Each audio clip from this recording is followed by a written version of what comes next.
Hey, podcast pals. Today's episode is brought to you by my friends at Standard Heating and Air Conditioning. Take it from me as a newly married guy with a very opinionated dog, comfort is kind of important right now. That's why I'm a Smart Club member of Standard Heating. I get to schedule service when it actually works for me, pay how I want, and choose what fits our home best. Pick the HVAC company that treats you like family, not just another name on the list. That's Standard. Check out standardheating.com and tell them Dana sent you. The 93X Half-Assed Morning Show. 93.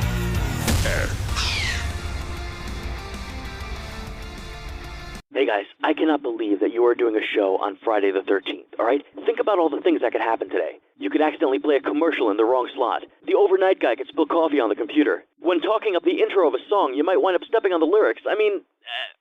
Actually, now that I think about it, it wouldn't be that much different. Ladies and gentlemen. Friday the 13th. Were you aware of that? Today is Friday the 13th. The weekend.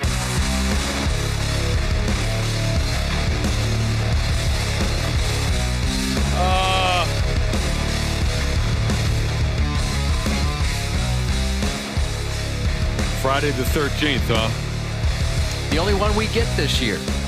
What? Freaks you out.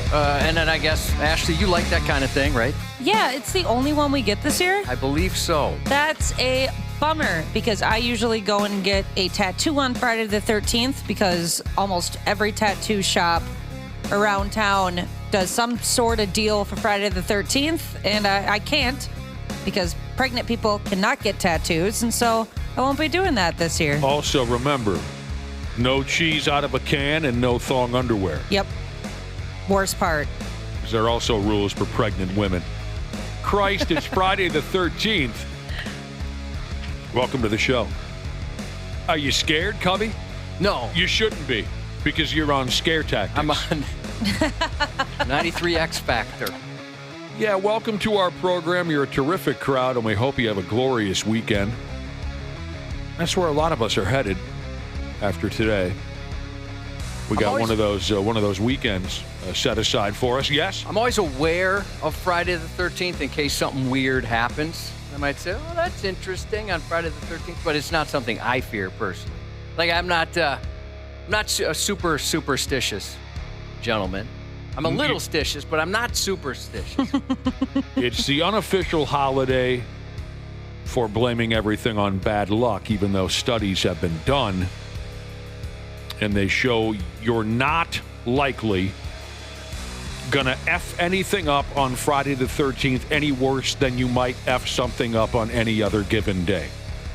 The full moons are the ones first responders always say that's what you got to worry about. Not necessarily Friday the 13th, but it seems like the weird stuff happens on the full moon. Yeah, like werewolves, yep. I've never heard werewolves. Specifically werewolves, huh, Ashley? Somebody is on an ambulance crew, but maybe you're onto something. Paramedics, even professionals, say that there's some legitimacy to the full moon. Yeah, people who like work in ERs and stuff have texted in before and said, yeah, it's the full moon. You can tell. It's goofy. Well, don't be scared. Everything's going to be fine. Remember when we had that psychic on every once in a while, Victoria Bullis? Yeah. I do, because more often than not, I did not enjoy myself. I'm sorry to say. Oh, no, I understand. It was a goofy deal that we were kind of forced into. Yeah. But her thing was Mercury, for whatever reason, was always in retrograde. Did you notice that? Of course. And that was the excuse for everything. Yeah, Mercury's always doing something sus. She mentioned that every time. You could count on some mention of Mercury being in retrograde every appearance she made on our program. And I never had any idea what she was talking about, and never bothered looking into it once. Yeah, me neither. I still don't understand. I don't know what they're talking about. I don't know what that means. Let's see. Lake Street handshake. Jesus said, "My wife is an RN. She's always said that full moons are way busier." Yeah, here's a night shift nurse. Jesus. Yes, full moon is real. We see. Oh, the text just blew up. We see jacked up stuff those nights. He said that happens quite a bit. I'll go along with it. These are real people telling real stories as opposed to where do most of us get our anxieties over Friday the 13th? From the friggin' movie. If it wasn't for the movies, would you really ever think of Friday the 13th? I know I wouldn't. No, not at all. I mean, anytime somebody says Friday the 13th, obviously it's the first thing I think of the scary movie, the guy with the hockey mask coming Really? out. That's not what I think of at all. Maybe it was like my parents that taught me that Friday the 13th meant bad luck. What? But I don't think of that movie. I think of, I don't know, cracked glass, black cats. Like that Walking on a movie ladder. doesn't really come to my mind. Well, then F me, Ashley. Is that what you're saying? F me? Well, then F everything I'm trying to figure out when where I've learned about it then. Maybe it was through school. It was the movie. Because I didn't see that until I was, much older. That's probably why you didn't either. learned about it in school, is because of the movies. Actually, I didn't see the movie. Yeah. I think the first Friday the 13th movie I saw, I was an adult, but I was very much aware of, maybe I guess Jason wasn't as big in pop culture when you grew up as he was when we grew up. But yeah, I was afraid of those movies before I even saw one. Somebody got out a pencil and a piece of paper and watched all of the Friday the 13th movies starring Jason Voorhees. Has anyone here seen all of them? Not all of them. That's a chore right there. Yeah, I think I've only seen maybe 2 or 3. I've definitely seen all of them. There's some in the middle that are rough. You've definitely seen all of them. Yeah. Well, how many are there? Oh, I have no clue. 9 or 10? I just know that when they come out, I make a point to make sure that I see them. This is your thing, then. Yeah, I love scary Friday movies. the 13th is your, not just scary movies. Friday the 13th is your thing. You always go get a tattoo. You can't now because you're pregnant. And always keep in mind, no cheese out of a can, no thong underwear. Yeah, not sure what I'm supposed to do on New Year's, but. Right. Well, you got to stay away from the deli meat. You always go get a tattoo on the Friday on Friday the 13th. You've watched all the movies. So I think it's fair to say this is kind of your thing. Yeah, I'd say so. I guess I kind of, ever since I was a kid, I've played into and tried to. Now I don't have to force myself, but when I was younger, I forced myself to get into anything Halloween or spooky related. You were born on Halloween. You're way into Halloween. The dark side is your thing. Yeah, you like this kind of stuff for sure. It's fun. Friday the 13th, according to Wikipedia, 12 movies, a television series, novels, comic books, video games, and tie-in merchandise. Is the video game any good? It looked cool. The original one or the new one? Oh, I didn't even know there was. The original one on NES is one of the hardest games ever. Is it fun, though? It's fun, and it's also scary because all of a sudden Jason will just pop out of nowhere, and you will die instantly. Oh, I've never played that. I've watched a couple of them. I remember Corey Feldman, and I remember Kevin Bacon. Kevin Bacon was in the first one. I want to say Feldman was in the fourth. The strangest one I saw, and again, I have very limited experience, is the one where Jason goes to space. and I know that one of the kills is on this coming up list here, and I'll never forget that. So, and then I liked the Jason versus Freddy movie way more than I thought I would. Oh, that was fun. Because they kind of leaned into the campiness of it all. They didn't take it too seriously. Yeah. Did you see that, Nick? I'm wondering if you'd like that. All I ever saw from the movie Jason Takes on Freddy, all I ever saw was the closing fight scene. And it is one of the greatest fight scenes in movie history. Where they're on the dock? Yeah. Yeah. Mm-hmm. I remember that scaring me, that movie. Well, you were probably 9. Yeah, when I was a kid. Obviously, it was probably one of the first ones I watched. Somebody pulled me aside once and said, I know you're not into horror movies. I specifically think Freddy Krueger is just one of the dumbest movies. Anyway, someone pulled me aside and said, you got to at least try this fight scene and tell me what you think. And I loved it. So anyway, some dork, some poor bastard, unfortunate bastard, sat down with a sheet of paper and a pencil and watched all of the Friday the 13th movies, and then noted the weirdest weapons that Jason Voorhees used to kill folks in the movies. Okay, these are the weirdest weapons. Usually, what's he got? An axe? Machete? A machete. That's right, it was a machete, right? Yep. Well, I mentioned Jason X when he goes to space, that liquid nitrogen scene. That one I'll never forget, where he freezes, I think it was a lady's face, I can't remember, somebody's face, They get off, and then he smashes the head against a control board of some sort, and the head just shatters into pieces. There would have been a major controversy if that did not make this report. It did. So again, I have limited experience, but I'll never forget that. Any movie I've ever seen, that was one of the most bizarre things. I would have appreciated that death more, where he freezes them and just shatters them, if it wasn't just a complete ripoff from Mortal Kombat. That was Sub-Zero's fatality. He'd freeze them and then shatter them. Oh, yeah. I never even considered that. Mm-hmm. Good point. I like Sub-Zero. Liquid nitrogen. Right, Josh. Liquid nitrogen. All right. Here are the other weirdest weapons that Jason used to kill folks dead in his famous movie series. An ice pick.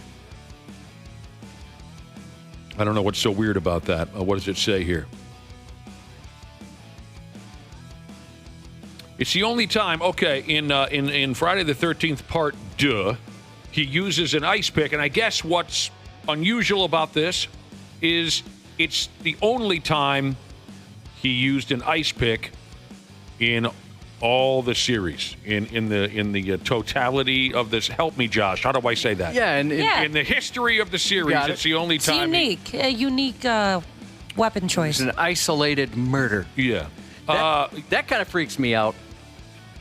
And getting, like in, was it Basic Instinct? The ice pick thing, for whatever reason. The stabbing has always affected me way more than, like, getting shot or something like that. Oh, I think that's damn near everybody. Is that right? Yeah. Oh, man, we talk about it all the time, but that scene in Saving Private Ryan, I got to fast forward through that. I can't watch that. I don't like that one. Jason used a knitting needle at one point or another, and it was in 3D. Oh, the 3D one was so cheesy. Was the 3D just terrible? Oh, yeah, of course. Yeah. And they kept, like, doing things intentionally, like, to make, like, it look like 3D effect. Like, oh, I'm going to, move this stick, like, right towards the camera. Whoa! I had a migraine after that movie. Pass me that foot-long sandwich, yes, right? Exactly. And then the sandwich heads right towards the camera, and everyone in the crowd goes, whoa! Sandwich coming at me. But that was during the mid-'80s. I'm going to go, help me out. When did Part 3 come out? 85, 84? Right in that wheelhouse, yeah. And some of you are too young, but there was a big resurgence in 3D movies during the early to mid-'80s. Everybody was trying it again. It became trendy again. I went to a movie theater to see a 3D movie during that time period because I had to give it a shot. My folks told me they used to watch 3D movies in the 50s. You should try it. So I went and saw a movie called The Treasure of the Four Crowns. And it was in 3D, and it was a terrible movie. It was just awful. But it was kind of cool. Did you see Jaws 3D? No. Well, not in... maybe it was on regular... So you're not with the glasses? I've never seen a 3D movie. Oh, they make me so sick. Oh, I take that back. Avatar, was that not in 3D? Yeah. Okay, I saw that one. So, yeah, in every 3D movie, they intentionally had little effects where things were coming straight at the camera. Yeah. Okay, what other unusual weapons did Jason use in the series to end the lives of his victims? He's electrified someone in a fuse box. He killed, another famous actor that I remember from the Friday the 13th movies. Jason killed Crispin Glover with a corkscrew. Mm-hmm. He killed someone with a tree. Do you follow? I'll tell you how he did that. He picked somebody up, I believe, by their feet and swung them into a tree like he was swinging a baseball bat. Nice. Guy's versatile.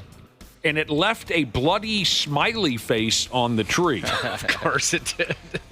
He killed a gal with a party horn. You mean like a sarcasm horn? I was picturing one that unrolls. Yeah. I haven't seen it, but that's when you say party horn, that's what I picture. You When can, you blow into it, it unrolls. Yeah, they have them at kid parties. Oh, I guess I don't know what a party horn is. I think you're right, Josh. Well, how does he do here? Oh, yeah, he kills someone with a party horn to the eye. Ouch. He used a tree trimmer. He used an electric guitar. There was some character. But it made a funny sound, like the twang, Yeah. like in the cartoons.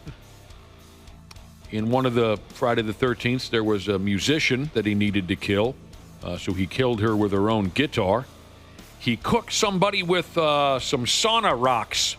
Well, he stole that from. He stole that move from the Toxic Avenger. I'm going to call Jason out on this one. He stole that bit from the Toxic Avenger. Toxic Avenger picked up a gal that he didn't like and sat her naked bottom. Very attractive lady who shunned the Toxic Avenger and made fun of him, right? So he needed to get revenge. She was very hot. He picked her up and he sat her naked bottom on the hot sauna rocks, and then he looked in her eyes and said, "Here's something for you, hot ass." Ouch. That's what the Toxic Avenger. So Jason also murdered somebody with a deep fryer. That's gross. Seen that That's death a always couple times in yeah, movies. me Those too. are fun. That's always affected me, too. A giant drill. And for you folks out there in Wisconsin, in one of the Friday the 13th movies, Jason Voorhees killed somebody with deer antlers. That could get the job done. He threw some deer antlers out a window and they stabbed into somebody's body and killed him on the spot. That's terrible. His behavior is questionable. Somebody, sorry, these texts are coming in so fast. I wish I could give this person credit. They text in about a sleeping bag where somebody's in a sleeping bag. Jason lifts up that person in the sleeping bag, and Jason beats to death another person with the person in the sleeping bag. I just looked it up. It looks like that was in Friday the 13th, Part 7. There's got to be a compilation of Jason kills we can watch. Oh, I'm sure on YouTube or there's something. plenty. So Yeah. the poor bastard in the sleeping bag was being used as a weapon to kill other. He was charged with accessory to murder. I mean, the cops went after this sleeping gentleman. Who was in that? Was it Squeaks? Was he in the sleeping bag? I think it was. Was it Squeaks? Did I get the right name from basketball? I think it's Squeaks. yeah. Squeaks. Yeah, Squeaks. Boy, he put up with a lot, didn't he? did. Oh, man. Well, he couldn't get a chick if he had a $20 bill hanging out of his zipper. Yeah. Man, did he take some crack. I swear to God, if you guys rip on me 4 or 5 more times, I'm out of here. I got to find that clip. All right, now we got to just, for a minute, let's revisit basketball and the character Squeaks. The scene where he's sleeping in a dresser drawer. I will never forget the scene where he is sleeping in a dresser drawer. Okay, now I don't want to confuse things. All right, I got to play this clip here. The one that Dana just referenced. Yeah, I God. can't believe those asswipes fired you for not shutting off our gas for 6 weeks. It was losing the truck that pissed him off the most. Well, you can camp out here for a while. Well, this is pretty sweet. Is this couch fold out to a bed? Yeah, totally great bed. But that's Jenkins' bed. Your bed's over here. Dude, that is so f***ing weak. How am I supposed to get a chick in that? No, don't worry, dude. You couldn't get a chick if you had a $100 bill hanging out of your zipper. Yeah, I could. No, dude, you're a little bitch. I am not. I don't even know why I hang out with you guys. Because you're a piece of shit. I am not a piece of shit. Well, yeah, but you're a little bitch. Sure are. Damn it, man. I swear you guys rip on me 13 or 14 more times, I'm out of here. All right. Oh. Today is Friday the 13th, so I'll tell you right now, watch your ass. Runs in the Dark, Jesus said there's a porn parody of Jason Voorhees. And you might be surprised on how he kills people in that particular Stabs him with something else. It's not just, it's stabbing and apparently shooting, and he's not using a weapon. If you follow me there. I do. Gross. Remember the story, Josh, about this old timer I used to drink with? He's gone now, unfortunately, but he and I were sitting side by side at a Legion one night, and a gal walks up to him and says, she was probably in her mid-40s, maybe 50s, and she says to the old man, she says, Are you Donnie? And he says, yeah, who's asking? And she goes, well, I'm Missy Bergenhofen St. John. My family grew up next door to you. You follow what I'm saying there? Yep. I know it was difficult because I put it so poorly. She said, I grew up next door to you. I was a little girl when you were living next door to us. And he said, well, oh, yeah, okay. And he says, how's your family? And she says, well, Mom and Dad are gone. And you probably remember my older brother, Gary. He's passed on now as well. And my sisters, Susie and Stacy. One of them caught this and the other caught that, and they've passed away. And, my other brother that was a little older than me, Richie, he recently died. So, but it's really good to see you again, Donnie. And Donnie says, well, yeah, you too. Better watch yourself. And he walks away. Honestly, though. Yeah. And she was left dumbfounded. You better watch yourself. He's got a point. Yeah. All right. It's also Father's Day weekend. Maybe later we can talk a little bit about dad stuff. I got all excited, but it ended up being for no reason.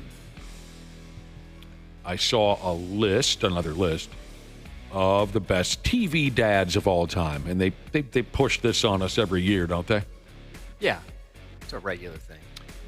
But the reason I got excited was I saw Al Bundy at the top of this list of the greatest TV dads, and I said to myself, America finally pulled their head out of their ass.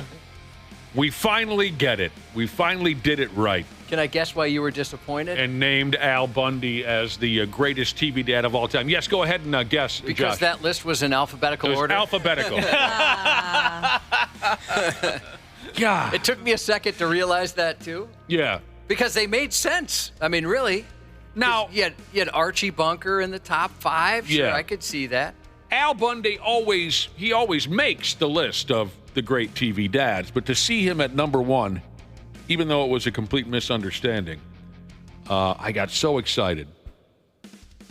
They left Hal from Malcolm in the Middle off the list, which is a shame. That is shame. He's one of the best all-time TV dads, in my opinion. That's worse than a shame. That's a friggin' crime. I'm hoping when that show comes back for the little reboot season they're doing, that people finally go back and give the original Malcolm in the Middle the credit it deserves. This show's genius. It is. It's great. Yeah, but it somehow gets overlooked. The dad from Malcolm in the Middle deserves to be on this list every friggin' year and in the top 5. Okay, and if you haven't seen it, if you're not familiar with the show, Bryan Cranston plays Hal, the dad. So I'm sure you're familiar with that name. Bryan Cranston. Let me dump this on you real quick. I'll begin with, personally speaking, my never saw it category. I'll begin with the never saw it's. For me personally, and you guys can fill me in. Bob Belcher from Bob's Hamburgers. Yeah, I love Bob's I have Burgers. not seen it. You do? Is that good? Yes. Yes, I love it. I've seen all the episodes multiple times. Danny Tanner from Full Household. Sure. Oh, you never saw Full House? Never saw it. Great dad. Frank Lambert from something called Step by Step. Oh, Step by Step was great. Explain that. That sounds familiar. When was that a thing? In the 90s, Suzanne Summers was his wife. It was kind of like a Brady Bunch situation. Okay, Suzanne Summers. Mm-hmm. Sure, that rings a bell. They had the cool cousin Cody who lived in the van on the driveway. He's a big surfer guy. Oh. There's never been a person named Cody who wasn't cool, by the way. You could have just said Cody. Yeah. Continuing with my personal never saw it section. The character, again, best TV dads of all time. The character Michael Bluth from Development that has been placed under arrest. Arrested Development. Yeah, that's he's pretty good. That show is very funny. And a character named Phil Dunphy from Modern Day Family. He's the best. You I do love have a way to Phil. watch that, you know. Yeah, you've got a Blu-ray of the first several seasons at your house. That's got Al Bundy in it. Who has a Blu-ray? You do. Of what show? Modern Family. Well, when the hell did I get that? Oh, many, many years ago when the show was hot. And a friend of yours gave it to you because he knows you'd love it. Like a guy that he kind of looks more at me as a friend than I look at him as a friend? That's pretty much summing it up, yeah. All right, here are the saw-its for me personally. Al Bundy, Married with Children. Andy Taylor, The Andy Griffith Show. He could have been bumped. He could have been bumped for Hal from Malcolm in the Middle. Or Julius from Everybody Hates Chris. Did you ever watch that one? Never saw it. Chris Rock as a youth. I love that show. I know you so loved much, it. dude. Terry Crews. And he was very so funny. good. I don't want anyone to wet their pants here. I have nothing but respect for Andy Griffith. He was a wonderful guy, and the Andy Griffith Show was a happy little experience, with the this and the whistling and the Ron Howard and the barber who was kind of creepy. What was his name? And the Don Knotts. Don't get me wrong. I don't know if Andy Taylor is all that. We've got a Corey update. I mentioned there's never been a Corey who wasn't cool. Oh, I thought you said Cody. Oh, I'm sorry, Cody. Yes. Cody? Cody, yes. Cute Butt Jesus said, F that. My ex name is Cody, and he sucks. All right, so there's one Cody out there. I suppose there's always going to be one. Archie Bunker from All in the Family, absolutely brilliant character. I love All in the Family to this day. Carl Winslow, Family Matters. Mm-hmm. I mean, I like that show, and Carl was great, but he wasn't better than friggin' Hal from Dan Connor, Roseanne, wildly overrated. Fred Sanford, Sanford & Son, legendary. Great. Yeah, that's a great one. I'm leaving one to the final because I'm going to declare him the best ever. You got Homer Simpson. You got Howard Cunningham from Happy Days, Jason Seaver, Growing Pains, Mike Brady from the Brady Bunch. He could have been bumped. Peter Griffin, Family Guy. He's not a great dad. Whoa. No, you're right. He's not the best dad. No. Not a lot of dads but he's fun. Wipe their boogers on the stocking cap of their daughter. While I Or was saying hotbox that- their daughter. Yeah. Get them ready to date. This Great, isn't a- Nick, is while I was saying that, I was thinking of that exact scene is playing out in my mind. It'd be fun if someone made this How list. you doing? If someone made this list strictly based on parenting decisions, it would be a different list, wouldn't it? Peter Griffin would be nowhere near. It's a terrible father. You got, come on. Different Strokes sucked. Oh, I like Different Strokes. I liked it too, but it sucked. I bet if I watched it now, I would agree, but I thought it was great. I do watch it now, and it's absolutely terrible. The jokes are so easy and so stupid, and the acting is awful. But you still watch it. Yeah, I do. I probably Never because seen it just makes me feel like I'm in 5th grade again. Philip Drummond from Different Strokes doesn't belong here. Red Foreman, that 70s show. He was good. Steve Keaton, Family Ties, Tim love Taylor, that Home one. Improvement. Tom Bradford, 8 is Enough. Tony Maselli, who's the boss, Josh. That's a Tony Danza Yeah, character. he's awesome. And Ward Cleaver, Leave It to Beaver. I left off my favorite. And again, with all the love in the world for Al Bundy and Archie Bunker and people like that, the greatest dad character in television history. The funniest, the most unique, the best acting, all of it was Herman Munster. Played by Fred, Fred Gwynn. Herman Munster is the funniest, most unique, and Fred Gwynn is absolutely brilliant in every episode from start to finish. His physical comedy, his facial expressions is untouchable. I'm declaring Herman Munster the heavyweight champion of television dads. Have you seen that ever, Ashley? No. Maybe when when you're, if you ever get any free time when the kid comes, you should watch something like that. Okay. It'll put you in a good mood. He is All right, sweet. I'll write that down. untouchable. Oh, this is a good one. Wisco Maple Syrup Cheese just said, how is Charles Ingalls not on the list from Little House on the Prairie? Because the sumbitch was SAWFT soft. I think that's a great idea. That's another one that I've been watching again. That's all I do is watch. When I have, a half hour, I'll watch one of these old shows. Yeah, I can tell. Lately, it's Different Strokes. What did you just say? What was the show that Charles Ingalls was on? Little House on the Prairie. Little House on the Prairie. Munsters. Sanford & Son. Did we ever talk about the fact they're doing a Little House on the Prairie reboot? No, Coming up I don't here? know. I don't know. Michael Landon was, I looked up to Pa. You did it? I used to, again, but I've been watching the shows now, and he's just... If you watch it as an adult, it's so different. Yeah, he's... We were talking about He-Man not too long ago. Didn't remember it all from when I was a kid. What a complete wimp He-Man was most of the time. I've been watching Everybody Loves Raymond lately. I used to watch it with my parents all the time growing up, and now that I'm watching it, now that I'm older, I realize that Ray is a D-bag. His mom is incredibly overbearing and like just impossible to be around. Everybody Loves Raymond? And when I was a kid, I didn't feel that way at all. It's weird how those things can change. Like now I look at the show so differently. Like I'm like, Ray sucks at being a husband. Ray is a bitch on that show. He's just a miserable dude. He always talks about how he's gonna do better and be better, and then he does nothing and then says it all over again. Ray Romano as Ray Barone is just such a bitch. Is he really? Yeah. And poor Robert. His delivery seems kind of like snarky, bitchy. I've never seen the show. It's whiny. John. It's whiny. Oh, yeah, he's very nasal. I don't mean bitch as in snarky or whiny. I mean he's such a coward. And there's maybe no character in television history I hate more than Ray Barone's friggin' wife. Can you explain what you mean by he's a coward? Like, what's an example? He lets everybody walk all over him. He does. He almost never stands up for himself, and he never talks back to his wife. It just pisses me off. He needs to tell his parents to chill. His parents are jerks. Tell them to chill. Actually, the best, though, the absolute best is his father. Oh, yeah.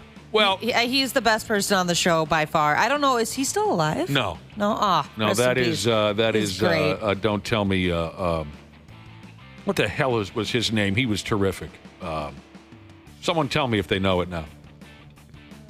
From which show? Everybody Loves Raymond, the old man. He played the monster in Young Frankenstein. Peter Boyle. Yeah. Peter Boyle.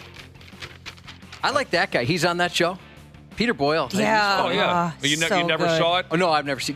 I've seen commercials for it. That's about it. You would like it. It's funny. A nice it's funny. Sitcom. There are some great characters, but Ray pisses me off and his wife pisses me off. Maybe I'm taking it a little too seriously. I get it. No, I get it. I'm passionate about this show. It does make me angry because that is one of the reruns that I enjoy as well. It's on every day. Michael Landon as Charles Ingalls, the guy was just too perfect. That's what aggravates me about Pa Ingalls. My God, he's on an even keel. He has multiple members of his family die of plague. You know, it's just the saddest show. His daughter goes blind. And never once does he just pick up what did he have around the house back in the day? A butter churning machine. Never once did he just bash that into the wall and go, I hate my life! Everyone get out of the house! Yeah, and he never took an anvil to Nellie, and she was so rude. No. He kept his composure. You know, back then, he probably could have buried it in her hole somewhere and nobody would ever know. Yeah, it's just unrealistic is what when revisiting Little House on the Prairie, Pa Ingalls is just unrealistic. You're getting a lot of people chiming in on Tim Allen from Last Man Standing there. Oh, wonderful. I know you mentioned it very briefly. It's almost like you skipped over it. He didn't have any kids on that show. Last Man Standing? Just like you, I've never seen it. Oh, no, he didn't make the list for Last Man Standing. It was for that terrible other show he was on. Home Improvement. Yeah. Rocked. Yeah. He had kids on that show. 3 of them. I'm kidding. I never saw either one of the shows. Mm-hmm. He's had kids in like all the shows he's in. Yeah, I'm kidding. That's his whole bit. That's his bit. Yeah, being a dad. It's Tim Allen's birthday today, but I knew you knew that already. I don't like him in anything other than old frogs. What was that one? Oh, Last Man Hogs. Standing. Old dogs. Oh, is it Old Hogs? Hog Fraud. Wild. It was called Old Hog. What was that called? Wild Hogs. Wild Hogs. Yeah, that's such a good movie. That is a good movie. Show you a wild hog. I'll bet. Wild Fraud. Accusations of Fraud is what it was called. Is this true? Now, okay, a few people have texted and said on the reboot of Little House, maybe they're messing with me. Oh, I'm sorry. Okay, people are saying they should cast Bill Burr as Pa Ingalls. Okay. Is there a joke going around the internet? We got a bunch of texts saying that. I have no idea. I'm not on the internet. My God, look at the time. Happy Friday the 13th. Later on today, we'll, of course, be joined by Randy Shaver and Brad Ryder. Send in your Happy Father's Day wishes to Cubby when you get a chance. Oh, no, how about send it in to your dad, and we'll read those later. We're sending messages to my dad? So, no, yours as in the person listening. If you got something you want to say to your dad. Yeah, that's a good idea. But why don't you want people to wish you a happy Father's Day? Well, I'm not their father. You're the father figure of this radio program. I don't think so at all. We'll be right back on the Half-Assed Morning Show. That's Ashley. Right now on the Luther Bloomington Kia text line, text the word BOAT, B-O-A-T, to 651-989-9393 for a chance to win a 4-pack of tickets to the 93X Hams Booze Cruise on Friday, June 27th on Stillwater Riverboats. Prize provided by Warner's Dock and Red Wing Shoes. The only way aboard is to listen and win. Head to 93x.com for more info. This contest keyword is good through Friday, June 13th at 11:59 p.m. The 93X Half-Assed Morning Show. Hey, podcast pals. Today's episode is brought to you by my friends at Standard Heating and Air Conditioning. Take it from me as a newly married guy with a very opinionated dog, comfort is kind of important right now. That's why I'm a Smart Club member of Standard Heating. I get to schedule service when it actually works for me, pay how I want, and choose what fits our home best. Pick the HVAC company that treats you like family, not just another name on the list. That's Standard. Check out standardheating.com and tell them Dana sent you. This episode is brought to you by Progressive Insurance. You chose to hit play on this podcast today. Smart choice. Progressive loves to help people make smart choices. That's why they offer a tool called Auto Quote Explorer that allows you to compare your Progressive car insurance quote with rates from other companies. So you save time on the research and can enjoy savings when you choose the best rate for you. Give it a try after this episode at Progressive.com. Progressive Casualty Insurance Company and Affiliates. Not available in all states or situations. Prices vary based on how you buy. I am Michael Rosenbaum. I am Tom Welling. Welcome to Talkville, where it's fun to talk about Smallville. We're going to be talking to sometimes guest stars. Are you liking the direction Lois is going in? Yeah, because I'm getting more screen time. It's good. But mostly it's just me and Tom remembering. I think we all feel like there was a scene missing here. You got me, Tom. Let's revisit it. Let's look at it. See what we remember. See what we remember. I had never been around anything like that before. I mean, it was so fun. Talkville. Talkville. I just had a flashback. Follow and listen on your favorite platform. Let's get into it. Stupid news on the Half-Assed Morning Show.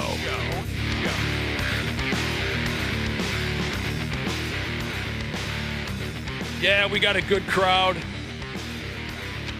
The brother and the sisterhood.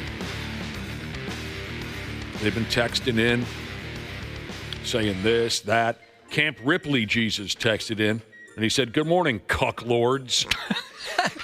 I don't know what it is about the word cuck. I love it so much. So do I. I love when I get a chance to use it. I love when somebody calls me one. I don't know. It's just, that's hilarious. Morning, Cucklords, he says. Never heard of it paired with lords. That's amazing. If you pair Lord with a funny word, like Butt Lord. I love Butt Lord. That's another good one. It's so easy, but very effective. And Ashley. That's kind. Thank you. I love you. I wouldn't mind being called a cucklord, though. That's cool. I have a friend in my friend Ken. I got a buddy again with this in my contact list that is all cuck. Everything with his name has cuck in it.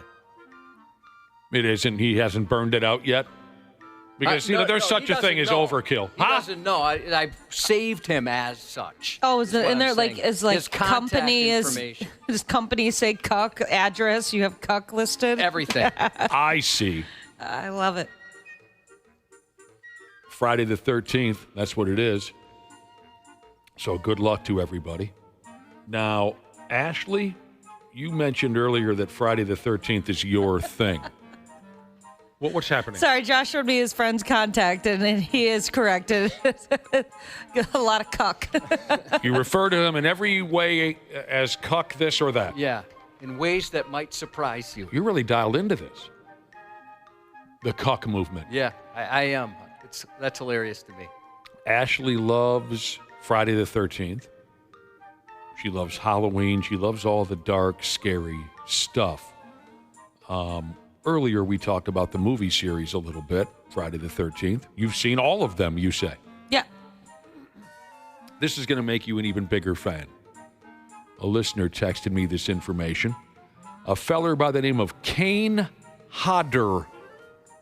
He's an actor. He played Jason Voorhees in 4 of the Friday the 13th films. When they were filming this version here, the one they called Jason Takes Manhattan, Kane Hodder, portraying Jason Voorhees, refused to kick a dog during a scene in the movie. He told the directors that even though Jason killed humans with glee, Jason wouldn't get any joy in hurting a dog, so he declined to do it. Instead, he kicked a radio. That is awesome. I'm glad that Jason has moral standards. That is, that's always something that gets me. I don't like warms my heart, I guess is the only way I can describe it, is when I'm watching a scary movie and like the serial killer or whatever it is, the demon like leaves animals alone or infants. Like, oh, it has a heart. Well, I think we can all agree that in any scary movie or horror movie, when a dog is presented, like say the family that's being haunted or whatever, if they have a dog, everyone says, Christ, don't kill the dog. Yeah, immediately you're like, tread carefully. Don't hurt that dog. I think it is pretty universal. Where they'll take out a busload of people and then a dog gets run over or something like, well, that is too far. Right. Well, they have websites like that. I think it's like doesthedogdieattheend.com or something, where you can look up movies and see if it's a movie about a dog, you can find out if the dog lives or not. Is that true? I use that all the time, Dana. Constantly use that. If I'm watching a trailer or there's like a quick like still image and there's an animal involved in any way, I have to look it up. Now, I still remember very vividly watching the Amityville Horror in 1977 or 8 when that came out. So I was a 7 or 8 year old kid, and I loved that scary movie right away. Like a lot of things we discussed, Josh, like a lot of television programming and movies, watching it now as an older person, it doesn't have much of an effect on me. But as not scary or silly or doesn't hit the same. It doesn't hit the same. Yeah. But as a 7, 8 year old kid, oh God, I was scared out of my mind, and I loved it. And they have a dog in the family. And at the very end of the movie, when all hell finally completely cuts loose, after that lady goes down into the basement and looks at a wall in their basement and says, "It's the passageway through hell." It's exactly the way she says it, too. You can look it up. But at the end of the movie, when all hell breaks loose and the house is burning to the ground or whatever because of all the demonic this and that, the family runs out of the house and they get into a van and they're going to leave. And as a 7-year-old kid, I'm not saying it out loud because I didn't want to embarrass myself in front of my buddies, but in my head I'm screaming, "Where's the dog?" Oh, no. And then in the movie, I think the mother, played by Margot Kidder, Josh. Really? She says, "Pumpkin Dick," or whatever the dog's name was. "Where is he?" Right? And then the dog runs out. I don't think that the dog's name really wasn't Pumpkin Dick. I just couldn't come up with it. And right there at the end of the movie, the dog runs out of the house and into the van, and they get away. And I said to myself, "Oh, thank God." Oh. Yeah, we're working 24/7, Jesus, and a few other people are texting in about if you kill a dog in a movie, you're going to get John Wicked. I mean, that's certainly, John Wick took out a lot of people for killing his dog. Yeah, they regret messing with that dog. And someone here said that's cucked up. You're right. That was such a messed up beginning to a movie. The first one? When I mean, all right, if you haven't seen it, you've had plenty of time to, and everybody knows. I think everyone knows. Yeah. What are we talking about? When the last John Wick movie I've seen, I'm not sure Never what saw it was, it. but like within the first 20 minutes, they kill his dog. But that's the whole basis of the movie. I know, but I wasn't aware of that situation, and I was just so frustrated. I was like, "This is how you start a movie?" I get it. I'm supposed to be engaged at this point. So, Josh, someone texted in to say that killing a dog in a movie is cucked up. It's cucked up, yeah. And I know where I got lost there. Josh, you had a dog named Pumpkin Dick. Yes. Yeah, okay. All right. Used to like other dogs take his wife right in front of him. It was like a weird thing. He was really into that. I'll tell you, that just ain't right. Okay. Let's blast through the stupid news here while we can. Someone called Match just upped and released their 14th annual Singles in America report. Are we talking Match.com? Is that who Match is? I'm guessing. I think so, yeah. It doesn't matter. Someone called Match released their 14th annual Singles in America report. They cut loose with it every year, don't you know? According to the story here in front of me, the most interesting stats are about how many people are using artificial intelligence. Boy, and I've had enough hearing about artificial. 1 in 4 singles are now using artificial intelligence to help with dating. So what they mean there is that single folks are using AI to help them along with things like their dating profile, sending messages to other singles, or screening for compatibility. So, Dana, you and Ashley have both used AI in some form or another. Is it free? With certain services, you get like maybe, I don't know, like a certain handful. When you've used it, though, did you have to pay? No. I've made some photos with it. You know, you can make like cartoony photos that are just kind of funny and silly. And you have like a limited amount of opportunities to use it a day. And then they say you can either upgrade and start paying for it, or you can come back in 24 hours. Okay, yeah, because like Nick said, you hear so much about it now. And I was wondering, like, are all these people paying for this kind of thing? There are people that do pay for it. And there's some services that are so much that's like a couple $100 a month. Oh, my gosh. The more you pay, I mean, the better the product is that they produce. That makes sense. Now, 1 in 6 single people said that they've even, quote, interacted with AI as a romantic companion. Now, what I imagine that means is these single people program a computer voice to say filthy things to them while they cover themselves in baby oil and rub one loose. That's what I interpret that to mean. You think I'm close, Josh? Well, I wonder, does it get that dirty, or is it just, saying nice things to each other? It sounds like a lot of it is just more companionship than it is sex-related. Oh, I think it's the other way around. Interacted with AI as a romantic companion. That's masturbation. This person texted in and said, that sounds awesome and healthy. Yeah, I totally agree. Sure, having a relationship with a chatbot, why not? And we can close out this nonsense with this here statement. Right here in the year of 20 and 25, 40% of people think that having an AI boyfriend or girlfriend is cheating.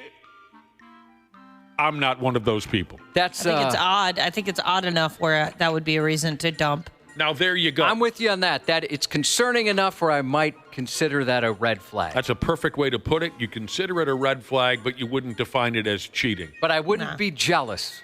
Pancakes by the Lake Jesus said he uses Google or AI Google Gemini to assist with script writing. It's great and it's free.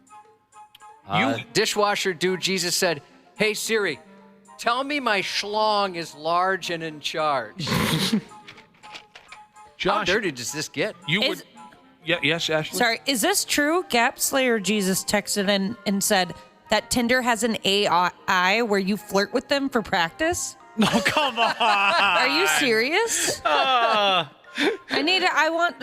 People need to text in and verify if that's correct, because that's crazy. I need to know more about this. Okay. Does it tell you if you're doing a good job? Mediocre Machinist Jesus said there's naughty AI apps out there that you can pay for. Oh, of course. Yeah, I didn't even think of that. You can practice flirting with an AI machine, huh? It's like the modern day version of trying to unhook a bra that you attach to a pillow, to practice taking it off. Oh, sorry. I activated people's phones when I read that text. I should have considered that. Sorry about that. Oh, who cares?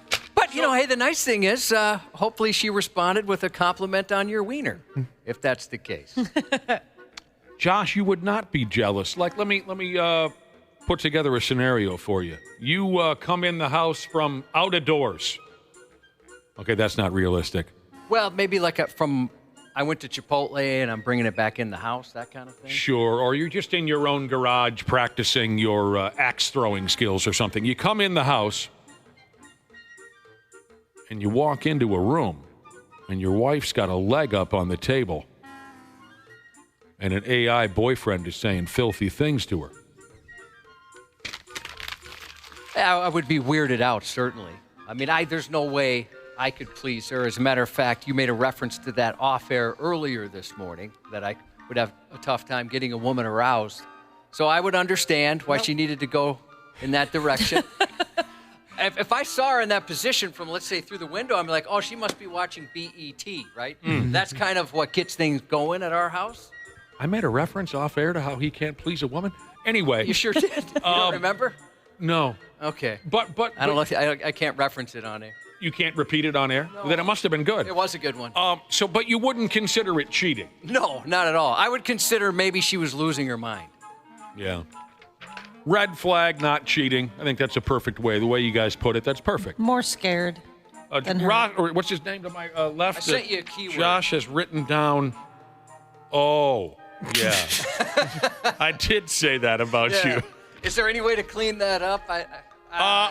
Yes, I made a reference to Josh. It's like a biological thing that would happen to a woman when she's ready. You're unable to create any moisture. I think that might be worse.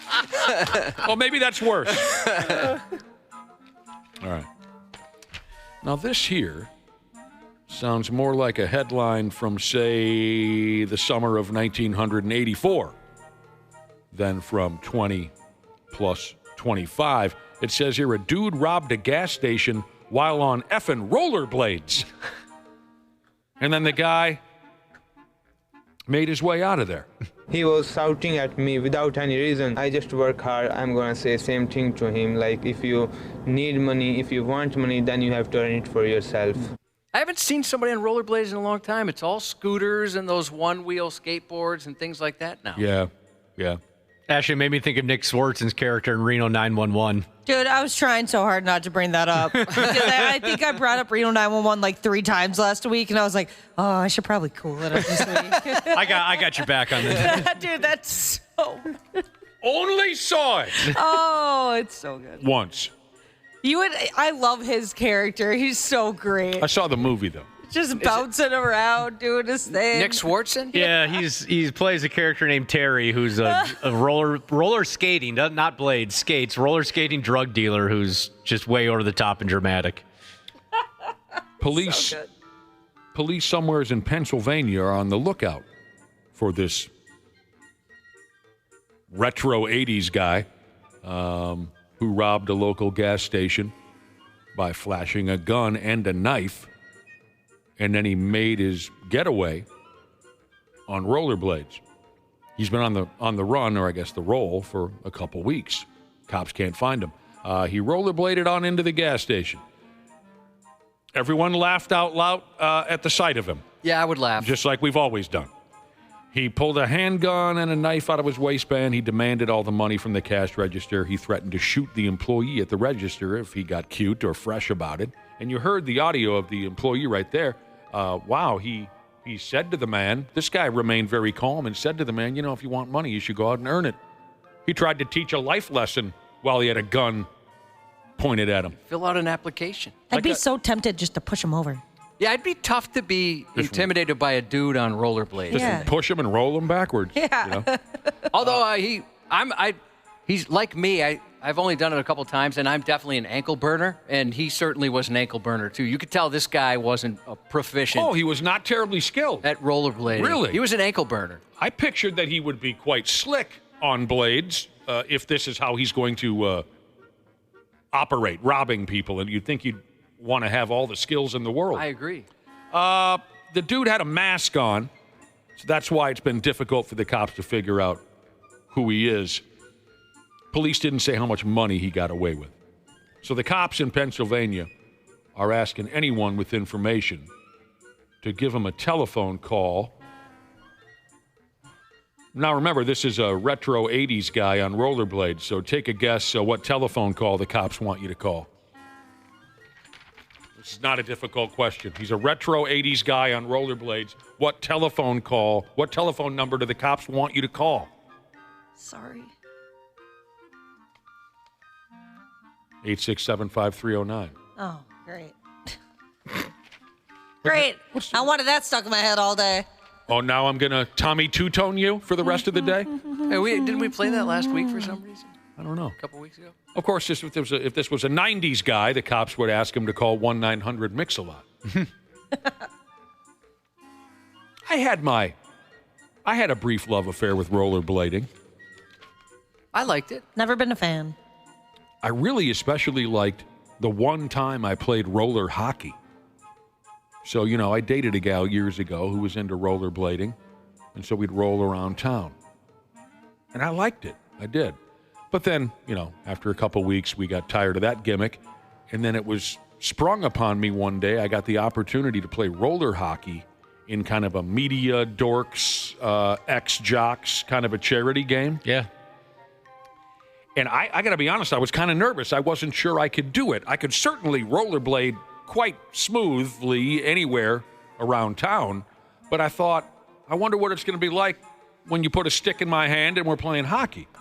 You won't be shocked by this, but I took to it quite quickly. That makes sense. Because of my prior skills playing real hockey.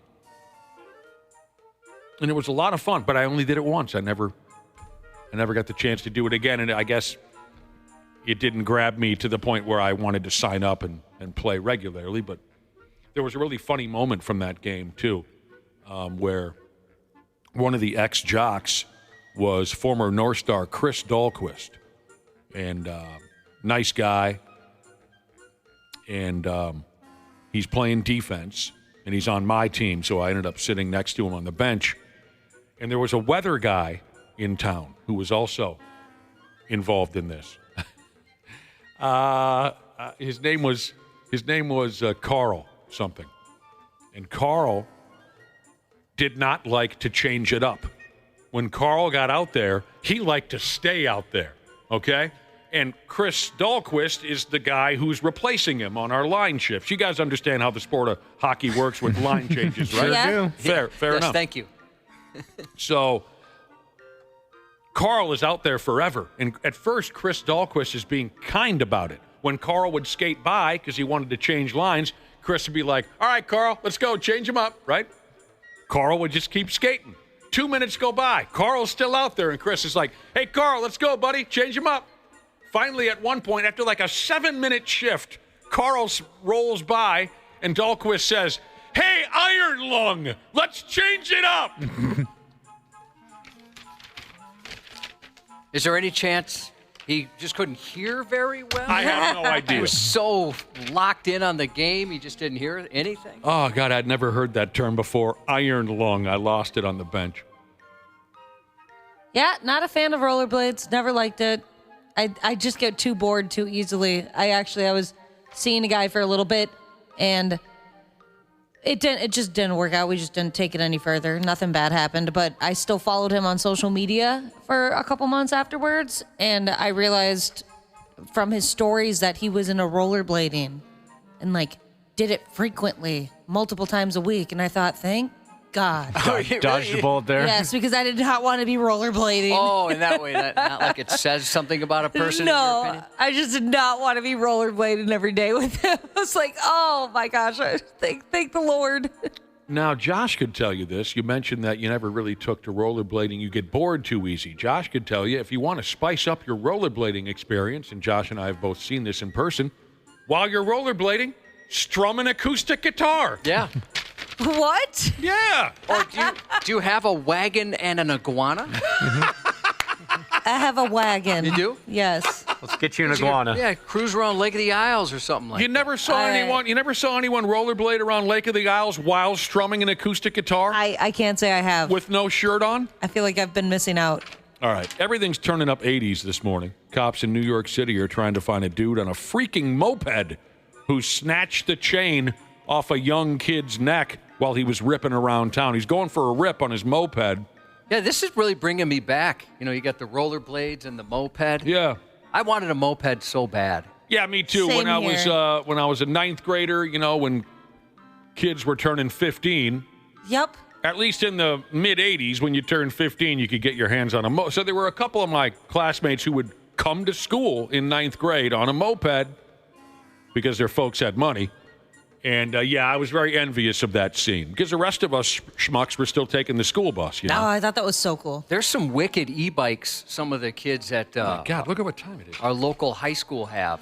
They look more like motorcycles. Oh, I bet. And they haul ass. Those lucky kids get to ride those to school. I didn't even think of that. Have you seen some of those? I see them every day. These wild-ass looking, almost like motocross-looking e-bikes. The ones I've seen are all black. They're everywhere. Yeah. And they're terrific. I mean, they look like so much fun. And I mean, every swinging D in town has said this out loud, but I'll say it again. Man, I wish we would have had something that slick when we were kids. Me too. I've never been on one. I'm we would have jealous. all ended up in the emergency room. Oh, of course. But, I mean, man, it looks like fun, and you look cool doing it. Can someone text us what it is? I'm sure people are familiar. Here we go. Saran?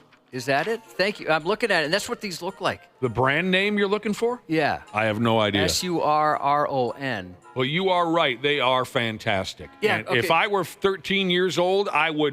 Can you imagine? Yeah, that's very cool looking. Yeah. That's an e-bike you just showed me. It looks like a motocross vehicle. If I were 13 years old and those were available to me, boy, I would have been a good kid. I would have been a good kid to try to entice my parents into buying me one, because that's the life right there. Anyway, this kid on a moped, grown man on a moped, snatched the chain off of a 5-year-old boy's neck. Oh, that's messed up. Who wants it? Who wants to ask the question? What 5-year-old is wearing a chain? Yeah, I was curious. Oh, that didn't surprise me. Unless it was like a medical thing or... When I was 5, I could barely keep my own pants up. Here we got a 5-year-old putting out a friggin' Flava Flav vibe with a $1,300 chain around it. Oh, it is New York City. Yeah, some parents use their children as, a way to dress up something. So New York City. That's maybe your answer. Yeah, I guess it didn't really surprise me. If we were playing a game and I had to guess, I'd say like Jersey, New York City, this story must have come out of. A 5-year-old doesn't surprise you as wearing a $1,300 chain? Pretty ridiculous. I didn't realize the price. I missed the price when you said that. Because I was thinking just like a regular chain, because I have a couple of mom friends who their little boys love wearing like jewelry around their neck now because of Justin Jefferson. Justin Jefferson. I can't imagine being the jewels he wears all the time. Your 5-year-old's not going to appreciate it or know the difference between a fake one or a real one. But I can't imagine being a parent that gives into that. And I almost wonder too. So they're looking for this guy. I almost wonder if the dad's like, "Oh, that chain? Yeah, that was a $1,300 chain insurance company." Oh. You could be onto something, Cubby. You usually are. Well, they probably need a receipt. They asked this 5-year-old kid, well, what the hell are you doing standing around on the street with a $1,300 chain around your neck? And he said, I'm selling weed. We'll be right back on the Half-Assed Morning Show. The 93X Half-Assed Morning Show. You know that jerk across the street who's always got it in for me? Every year, that guy waits to see what decorations I put out and then finds a way to top me. I string lights, he strings better lights. I put out Frosty, he puts out an Elf Village. I put out Dracula, he does nothing, and I look like a jackass. 93X. Sports. On the 93X Half-Assed Morning Show. There's Garcia. A towering shot. A soaring fly ball. And that one is long gone. Garcia for a 3-run shot. I love a parade. Round and round they go. 13-1 Rangers. What? What the hell was that? That was just terrible. That was a lot of runs. Yeah, that was bad. That was just awful. I don't like hearing, hey, the Twins got slapped tonight. Oh, really? Let me see how bad. Oh, yeah, that's bad. That's 2 out of the series where the Rangers scored 16. Oh, it was just terrible. Mercy rules. Yeah, seriously, what the heck happened? They should give you free hot dogs and leave the stadium if you paid money to go to that. Oh, gosh, yeah. Just ass ugly. I'd have been hammered if I was there. That's what happened yesterday at Target Field. It was just ass ugly. What happened with the Twins and the Texas Rangers? They move on now. They begin a series this weekend in Houston. Dramatic comeback last night in Game 4 of the Stanley Cup final, with the Edmonton Oilers coming all the way back to win after being down by 3 goals. I'll tell you that right now. When Randy Shaver joins us in about a half hour, we'll fill you in on all the wonderful events going on this weekend in Maple Lake. You're a brave man going back. Words I never thought I'd hear you say. It's going to be something. Going to be something this weekend in Maple Lake. Randy and I headed out in that direction. For now, we got to take a break. Josh's News is coming up next. 93X Half-assed morning show. Hey, podcast pals. Today's episode is brought to you by my friends at Standard Heating and Air Conditioning. Take it from me as a newly married guy with a very opinionated dog.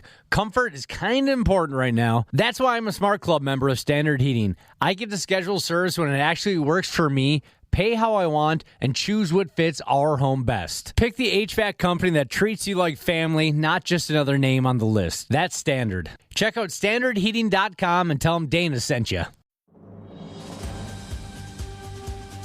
This episode is brought to you by Progressive Insurance. Fiscally responsible, financial geniuses, monetary magicians. These are things people say about drivers who switch their car insurance to Progressive and save hundreds.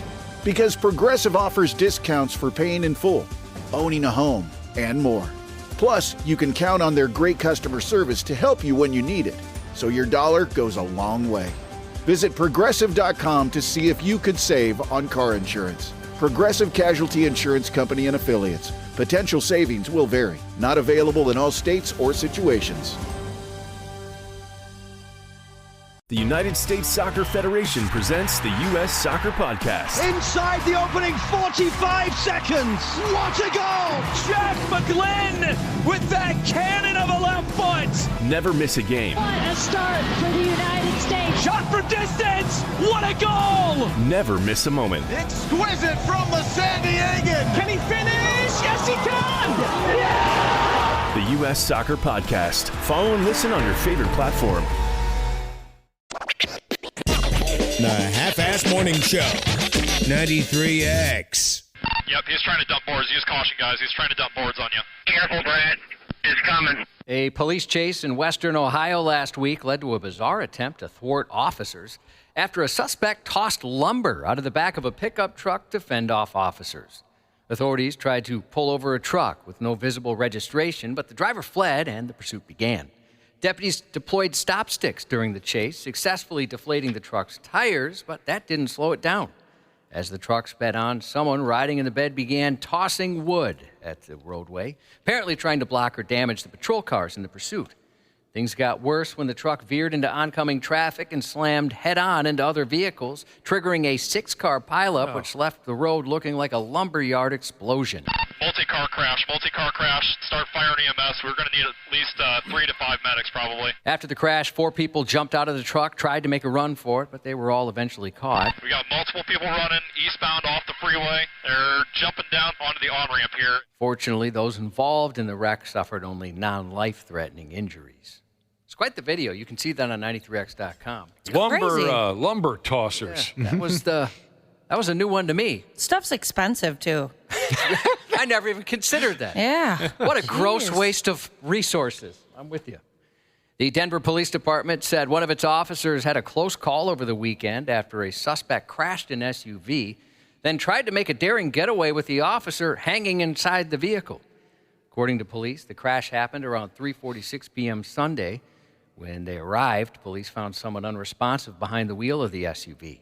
An officer got into the vehicle to turn it off and check on the driver, but suddenly that driver came to and took off. The poor cop still inside. Now, while trying to turn off the vehicle, the person woke up and drove off with the officer still in that car. Thankfully, nobody got hurt. However, the suspect, Ralph Espinoza, now facing second-degree kidnapping charges along with vehicular eluding. Ralph Espinoza? Yeah. I expected better. Ralph. A few blocks away, police pitted the prick and forced the SUV into a light pole, finally bringing it to a stop. No one was injured in that crash, but the officer's uniform was marred by droplets of terror pee and a coating of poopy fear smears. Oh, God help us all. That would happen to me as well. Authorities are on the lookout for a 27-year-old man who allegedly aimed a crossbow at Hennepin County deputies Wednesday afternoon during a medieval meltdown in Hanover. The situation began earlier in the day when the man reportedly got into a dispute with a tow truck company that was trying to repossess his vehicle.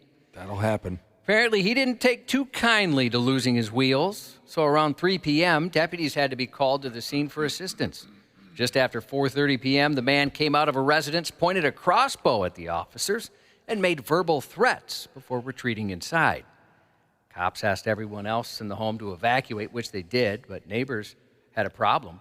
They said it sounds like Hanover's evil Robin Hood has been a not-so-merry neighborhood menace for a while. This is part of a bigger issue because he has been arrested and then fined and jailed, and they keep letting him go, and we are paying the consequences for that. Something has to change, whether that's the laws, the responses. It's not a sustainable way for a community to live. A perimeter was set up around the property, but it appears the man with the crossbow bolted. As of early this morning, he was still on the run. Well, what's he so angry about? He didn't want his car taken, it sounds like. But the neighbors said this doesn't really surprise them with what's happened in the past. I wish I had a crossbow. Those things are sweet. Always wanted one myself. I'd probably end up shooting myself with it by accident. Right. My dad has one, and he gets to shoot things off his deck. I'm jealous. That's awesome. It's not fair. On a side note, today is International Axe Throwing Day. Oh, is that right? Today's the day. Yeah, That's always Cubby, a lot harder than I ever thought it was going to be. Haven't tried it. Axe throwing? Yeah, you have to get it perfectly. And you have to have a beard and a flannel shirt, too. Oh, that's what I'm doing wrong. I can do it without the beard or the flannel shirt. Josh, if you had a crossbow, I bet you'd get yourself right in the tallywhacker. I'm sure I would. Yeah. Like I'd be in the process of trying to, load it or something like that. You're like using your knees to load it. Yeah. That's exactly what would happen. During a domestic disturbance that escalated into a standoff, police in Brooklyn Center shot a 34-year-old man who was wielding a chainsaw, which does have the potential to make your ass raw, as we've learned from Limp Bizkit.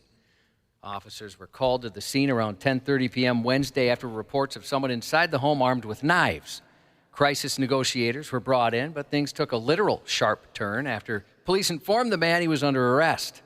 And like out of a movie, he stepped out of the house wielding a chainsaw.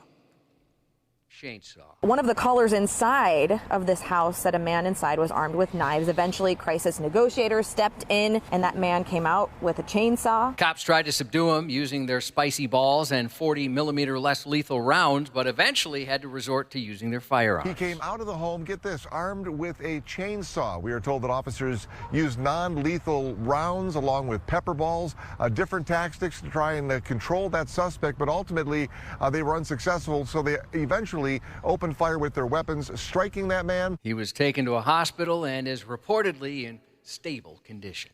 It would be hard for me not to go immediately to opening fire on somebody that comes out of their house with a chainsaw. Yeah, you got to show a little restraint, which that would be terrifying. They tried to do. Well, first things first, I steal Cubby's bit and I say something about it making an ass raw. You have to. I'm not gonna pass that opportunity by. I carry around a red baseball cap just in case I have to utter the line and people get the reference that it's to Limp Bizkit. A 23-year-old Family Dollar employee's been arrested after shooting a man in the buttocks for stealing from the store. They take shoplifting very seriously there. According to the Indianapolis Metropolitan Police Department, officers were called to the store about 9:55 a.m. Monday after a report of a theft in progress. 15 minutes later, police heard gunshots nearby at an intersection. When they arrived, they found a man who took one in the pooper. A witness gave officers a description of the shooter and their vehicle. Police returned to the Family Dollar and spotted that vehicle and two employees matching the witness's description. During interviews, one of the employees, Jerome Stepp, admitted he and his fiancée, who also works at the store, had gone looking for the suspected thief to get the stolen items back. Stepp told police he fired a warning shot when they found the man riding a bicycle. Oh my then gosh. He fired again, blasting the man in the butt, and that caused him to drop the merchandise. Jeez. I mean, they really take shoplifting seriously. Who cares? Or he's just tired of it. He can't take it anymore. Stepp was arrested at the scene for shooting the shoplifter in the caboose, likely brutalizing the man's anal ganglia, but his fiancé/coworker was released. The man who caught some lead in the keister there won't be sitting comfortably anytime soon, but doctors say he's expected to make a full recovery and return to having just the standard issue singular beehole. Dude. Got two for now. One of the esteemed members of the Josh Council, he may not have Allen's arm, Hartnett's Hollywood jawline, Dumel's charm, or Brolin's box office clout, but like Groban, this Josh can sing. The Josh Todd-fronted Buck Cherry is back with a new album today, Roar Like Thunder, a straight-ahead rock album with no ballads, just balls. New Buck Cherry is what highlights this week's notable new releases post on 93x.com. You can find the rest of what's new in rock there or on our Spotify playlists with a new one every Friday. That was a fun little trip you took us on. Well, there's not a lot of Joshes out there, so you got to mention them when you can. It's National Movie Night tonight, so there's a few options if you're looking to kill some time in theaters this weekend. First, for any little monsters in your life, How to Train Your Dragon. As an ancient threat endangers both Vikings and dragons, the friendship between Hiccup, inventive Viking, and Toothless, a night fury dragon, becomes the key to both species forging a new future. If you're in the mood for a romantic comedy... Oh, that's me. That's my style as well. Materialist makes a big screen debut today, starring Chris Evans, who turns 44 today, Pedro Pascal, and Dakota Johnson, a young... Which one are you? Dakota Johnson. You're a fan? She's a babe. A young, ambitious New York City matchmaker finds herself torn between the perfect match and her imperfect ex. Finally in theaters, a sci-fi drama based on a novella by Stephen King called The Life of Chuck, starring Tom Hiddleston as adult Chuck and Jacob Tremblay as both Chuck's son and teenage Chuck.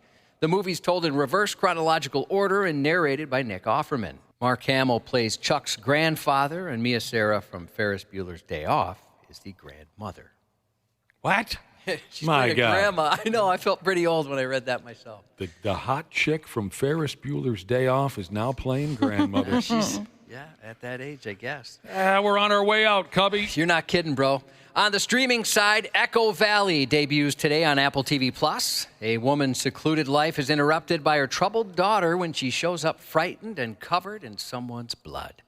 As she unravels the truth, she learns how far she'll go for her super hot daughter, played by Sydney Sweeney. Produced by Ridley Scott, the Apple TV+ original thriller Echo Valley also stars Julianne Moore. Oh, I thought for sure they were going to throw in one more, at the end there.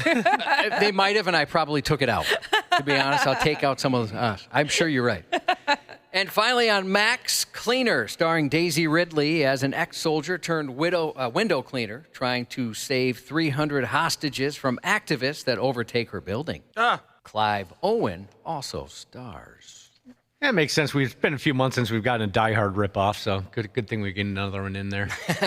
Yeah, I don't mind. Yeah, I'll probably watch it. I'm sure I'll skip it, but yeah, go ahead. Die Hard's pretty great. I called my brother last night. He was watching Die Hard. Was he really? Yeah. That's funny. We were off air. We were just talking. I've been watching some Bruce Willis stuff lately. I didn't see that one, but I watched a couple I hadn't seen before. Come on. How many more times do you have to see that friggin' movie? Was it just on? And he watched it, or did he put it on purpose? Do you know? It was just on. He doesn't have any channels at all. Oh, he doesn't, like no streaming? Anything? No, he doesn't even have. I think he's got a bunny ears going, so he's kind of at the mercy of the television. Yeah, if I'm flipping around, that's one I'll probably stop on. I can't imagine not. Was it the original? Did he say? He didn't say, but probably. We got a couple extra minutes here, so there's a couple more stories to get to. A South Florida man's sky-high scam just got grounded. A federal jury clipped the wings of 35-year-old Tyron Alexander, who fraudulently finessed over 120 free flights on 4 different airlines by pretending to be a flight attendant. I can't believe this worked. According to prosecutors, he took advantage of a system meant for airline employees. He submitted bogus credentials through an airline's internal flight booking platform. He claimed to be a flight attendant for 7 different airlines, using about 30 fake badge numbers and made up hire dates to back up his fake story. Authorities said Alexander used the ruse to fly free, that is, dozens of times. He was found guilty of wire fraud and unlawfully entering secure airport areas under false pretenses. That's the most common kind of pretense, by the way. The jury also heard that he impersonated crew members from 3 different airlines, broadening the scope of his scheme even further. He faces a one-way trip to 30 years in federal prison. This guy really liked to travel. I guess. He had an itch. I've never been. I can't even imagine going to that many different places. But I have zero interest. Me neither. That worked for him for quite a long time. Need a day off, but don't feel like faking the flu? You could cough up a lie and call the clinic, or call Tommy Hart, a 42-year-old Baton Rouge man with a flair for fraud. From bogus bank statements and sham stubs to counterfeit utility bills and doctor's notes even. They never saw a stethoscope, but Hart had the hustle down to an art. According to authorities, he was in the business of forging just about anything. Bank statements, check stubs, W-2s, utility bills, even bogus doctor excuses. And he proudly proclaimed years of experience crafting these documents designed to dodge bureaucracy. From forged passports and faux IDs to counterfeit Social Security cards, and he made a lot of money doing it. His hoax document hassle, though, drew the attention of the feds, and no fake doctor's note can save him now. He's in some serious trouble. He's looking at some serious federal charges. Whoa.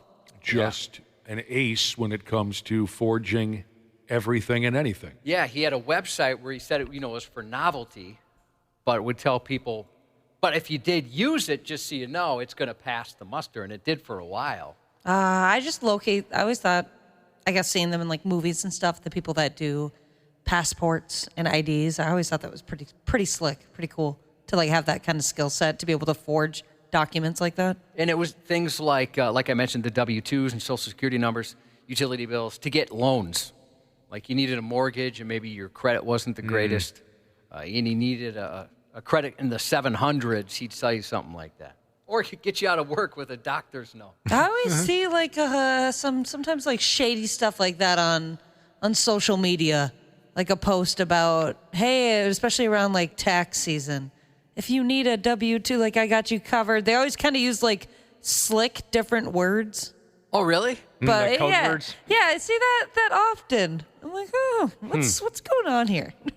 Yeah, another one of those worlds that I'm just completely uninvolved in. I can't imagine ever being involved in such a thing. No, I didn't know that was I thought you just kind of had to get like a note from, let's say 6 months ago or however long ago and use some whiteout and just change the date. I guess that's not how they do it anymore. It's advanced now.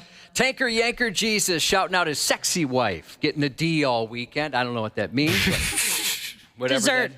Dessert, is that what it is? Yep, a lot of birthday cakes. Divorce.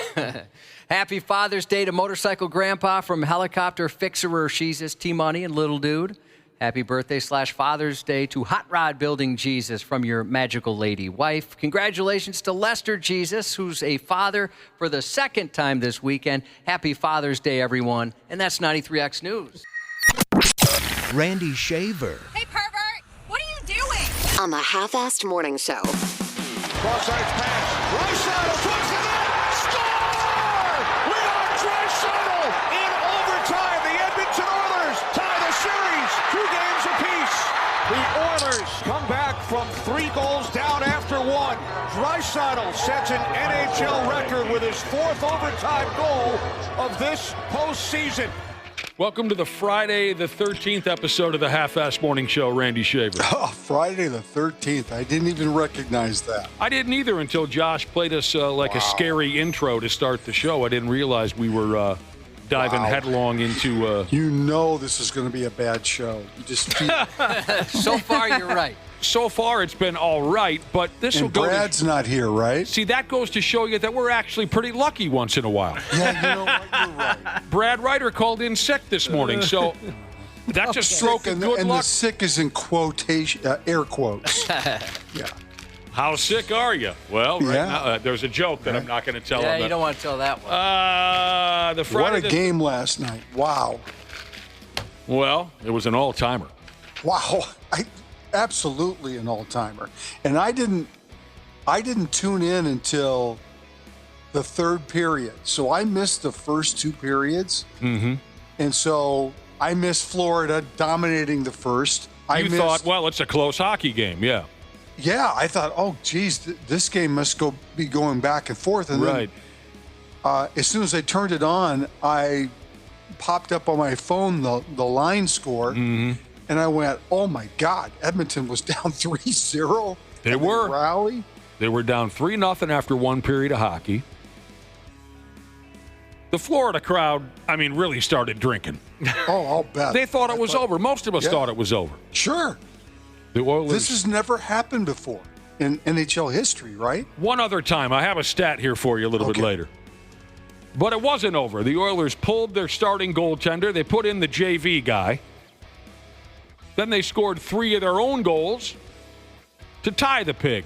Well, and then he made a save in that second period, a point-blank save that the announcers were saying that turned the whole game around for Edmonton. Can't think of the kids. Can't think of his name, but yeah, he performed very well. Yeah.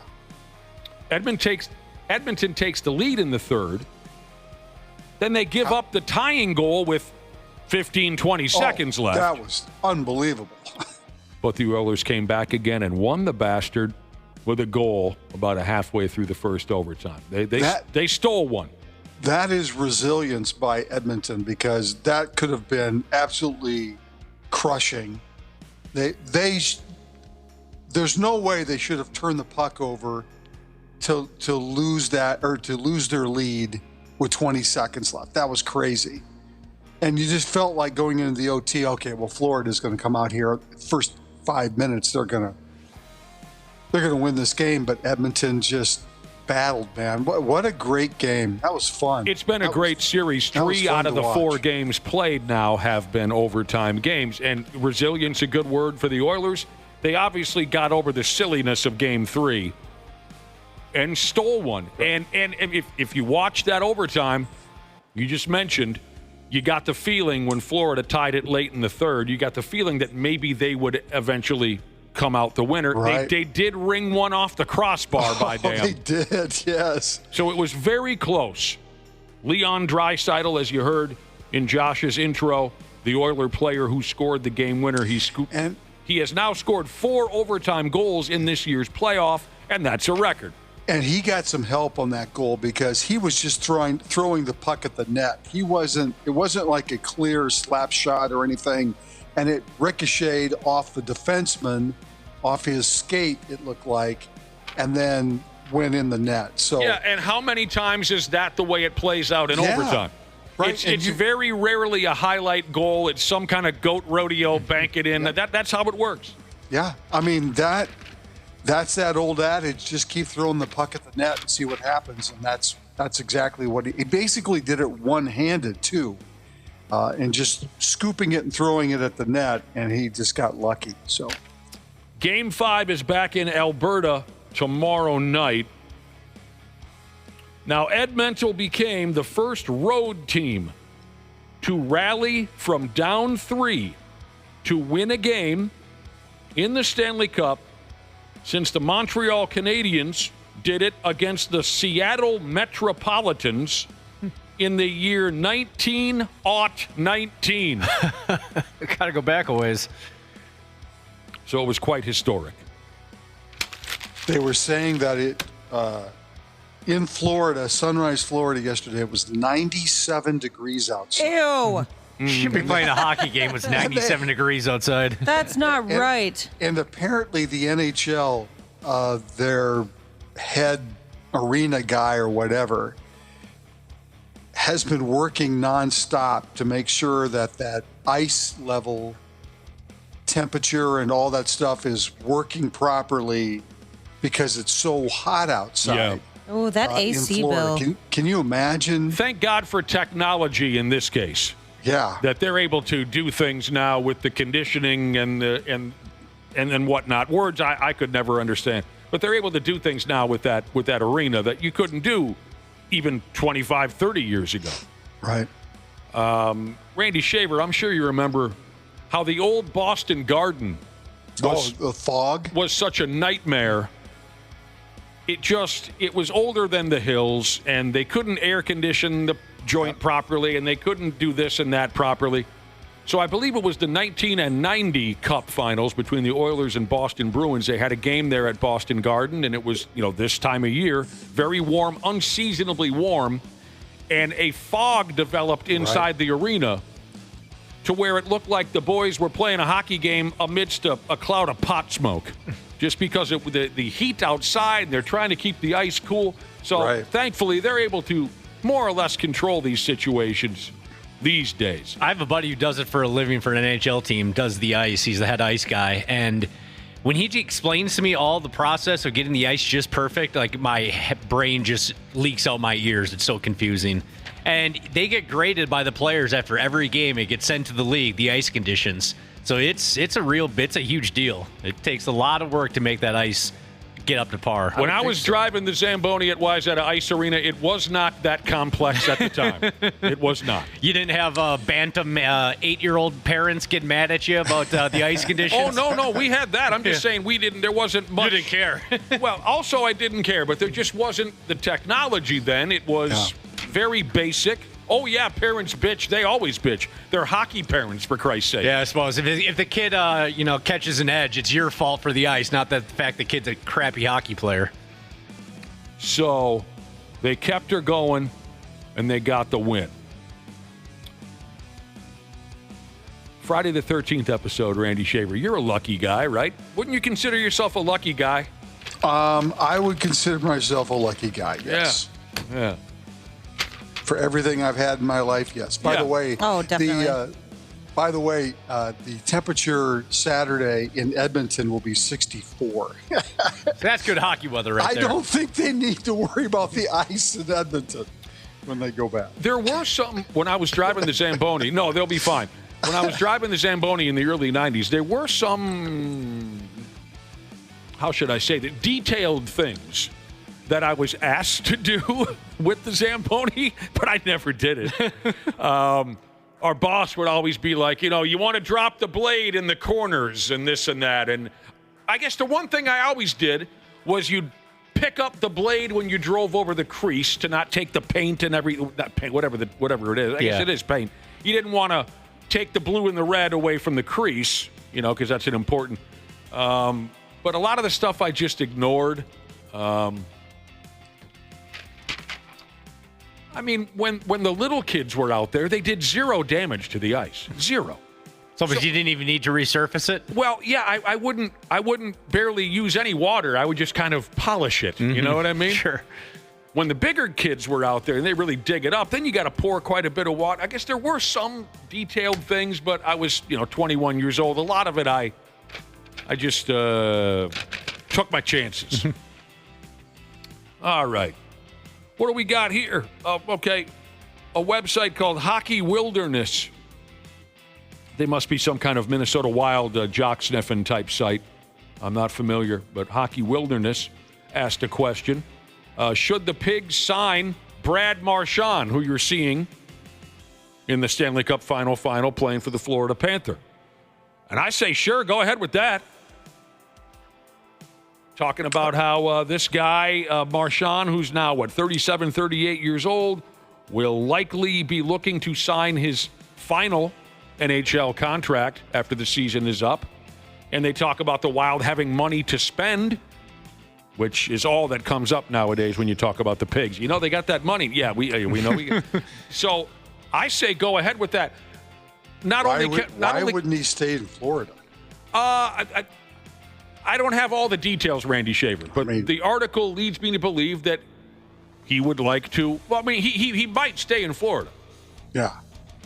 The article leads me to believe that Brad Marchand is going to want to sign with the club that can pay him the most money this offseason. That's exactly what it said. Yeah. Yeah, whoever the highest bidder is, he'll go there. The article leads us to believe that it's a highest bidder type situation. Yeah, last contract, get your money. So that's why the Pigs are mentioned in this conversation, because they've got some money to spend. Now, So Brad's not messing around. No. This Brad is not jacking off. I don't know. I had that ready. I don't know if I can play that for another Brad or not.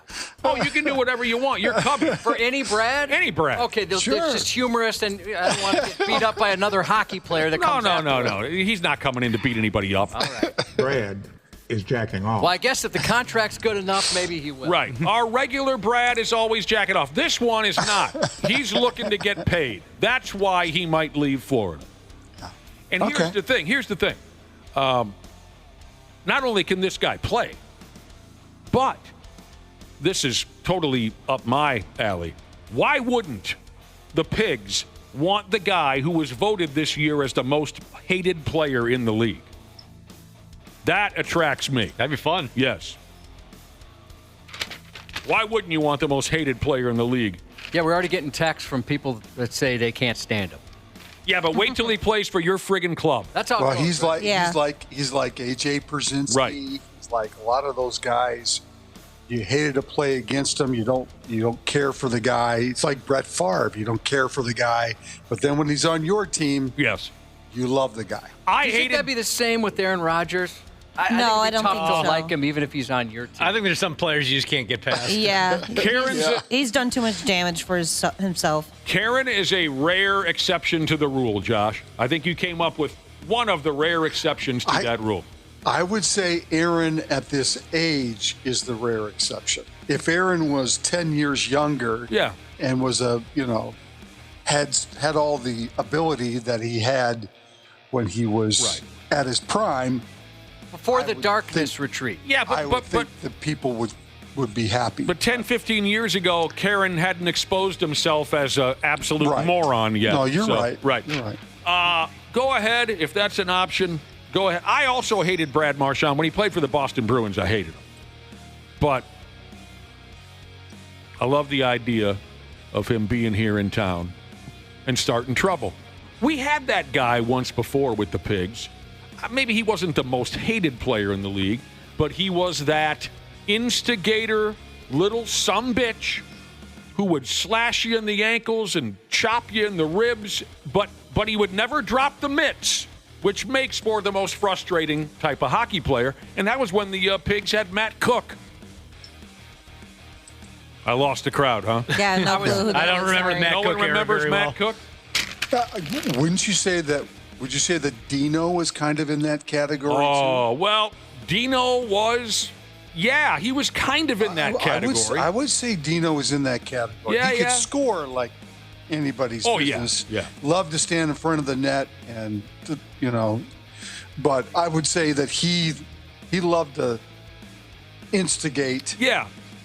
Dino wasn't as obvious about it as guys like Marchand, as Matt Cook was. Guys, I mean, and I'm going to continue to lose you, but Esa Tikkanen and guys like that over the years, that's how they made their living.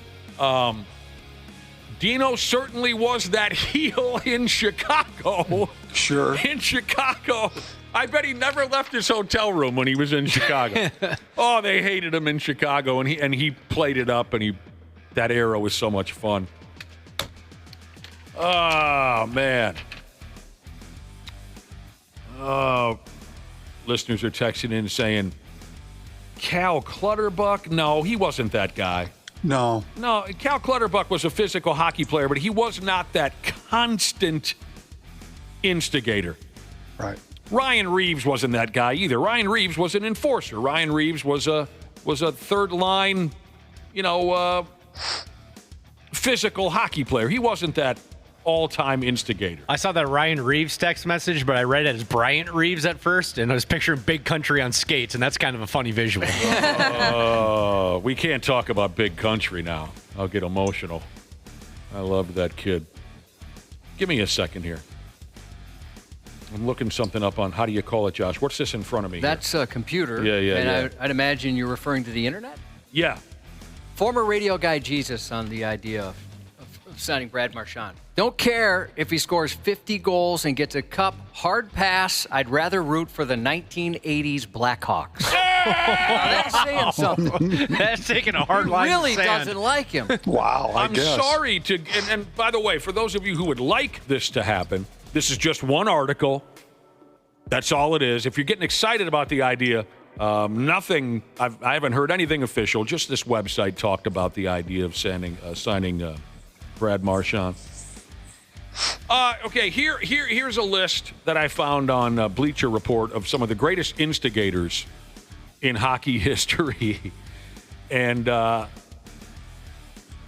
know most of you aren't going to recognize the names, but Pat Verbeek. Oh, sure. Oh, my God. Pat Verbeek.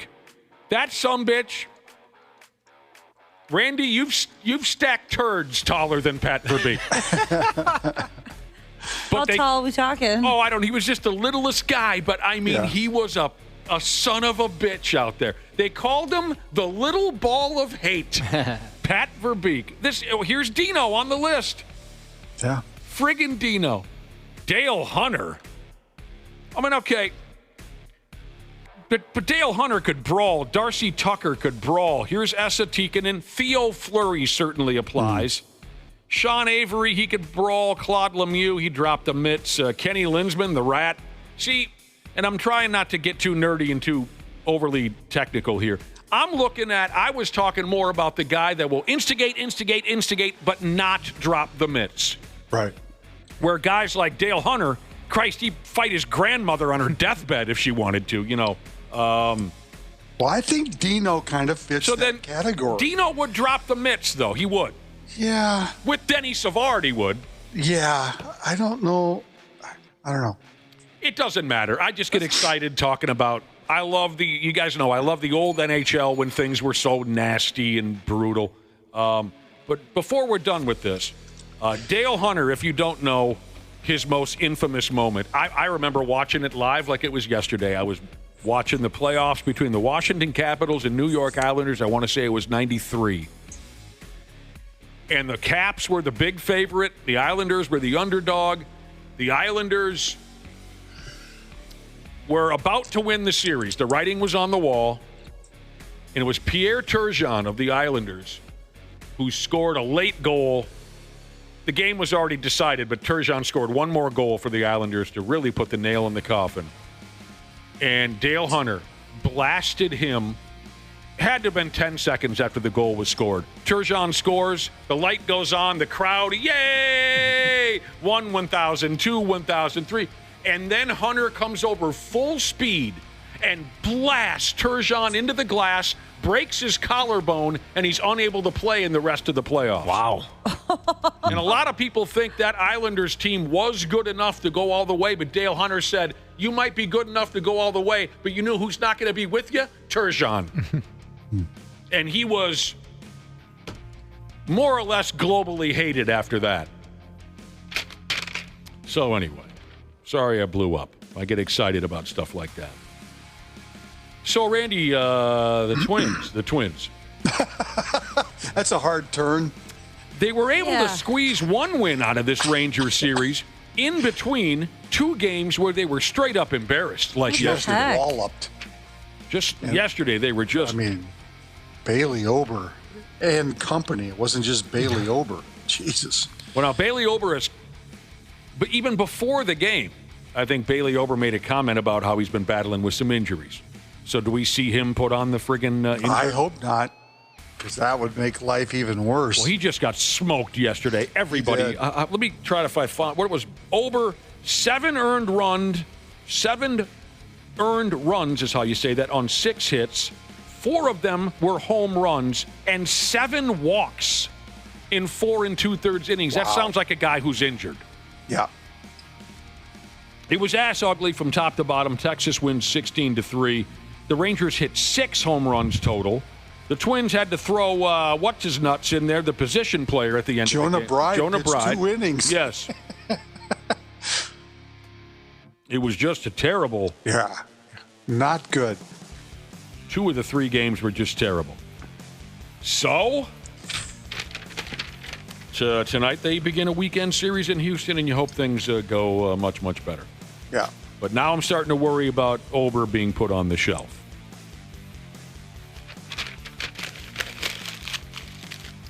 Now, the broadcast of last night's game between the Pittsburgh Pirates and Chicago Cubs, did it take a weird turn. I don't know how to feel about it. I don't know how to feel about it either. You also have mixed emotions? Very much so. Part of me loves it, and part of me doesn't. Oh, I love the whole thing. In the 9th inning of last night's game between the Cubs and Pirates, things got really friggin' weird. The Cubs announcers, every game they pick a fan of the game and then put the camera on them for a little while. Well, in this case, they're horsing around, and they picked a Cubs player as the fan of the game. Justin Turner with the red beard and the red hair. I'm sure you know who I'm talking about, right, Randy? Yeah, for sure. Play for the Dodgers. Yeah. Justin Turner is kind of down. He's walked down the steps from the dugout towards the clubhouse, but the cameras find him, and they nominate him fan of the game. So the camera's on him, and he's horsing around with a fellow player, and Justin Turner puts his hands up in the air like a little kid, and he's jumping up and down. Yay, I'm the fan of the game. But if you look, and you don't have to look that closely, you'll see it. He has fair isn't the right word. He has a pair of fake testicles hanging out of the fly of his pants. Oh, my gosh. This is up on 93x.com. And thank you for that, Ashley. So while he's jumping up and down, this big, fat set of fake balls are bouncing around. They're so big. And they're pretty realistic, too. They look veiny. I didn't notice that. I didn't know you could buy something like that. Oh, yeah. Why you would buy something like that. You can buy all sorts of things. We'll get you set up, Josh. So, as you might imagine, the announcers notice this, and then they do not say a word for about a minute and a half. Yeah, I want to play the whole thing so you get the gist. Yes. Our fan of the game brought to you by Mike's Hard Lemonade for the love of lemonade, and it's you, Justin Turner. You are our fan of the game. Woo! And they realize what happened.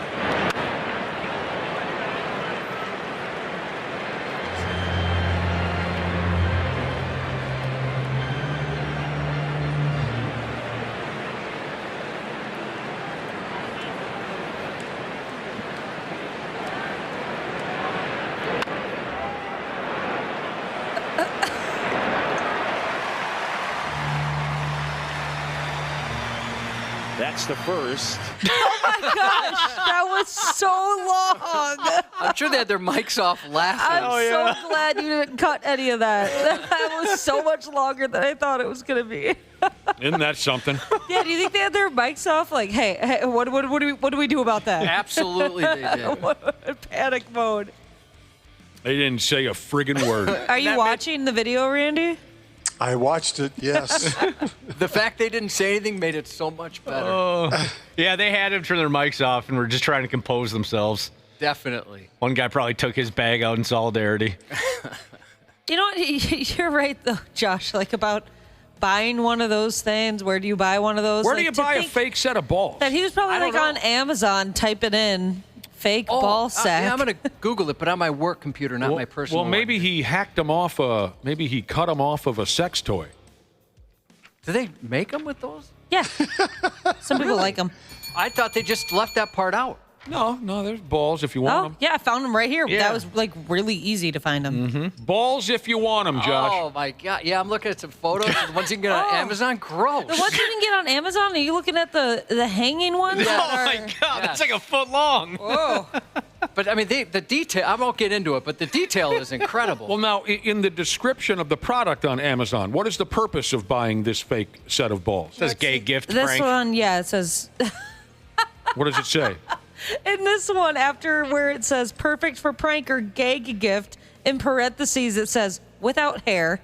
Without hair. Yeah, you can buy two versions. With or without. What does that mean? It says, are you ready to take pranks to a whole new level? Look no further than Bubba's Ball Bag, the world's leading manufacturer of fake silicone testicles. Oh, they must be rivals with Billy's ball bags. That's what I'm looking at right now. Our ingenious and hilarious products are designed to bring uncomfortable laughter to any occasion, perfect for birthdays, bachelor parties, office pranks, or just a good old-fashioned joke amongst friends.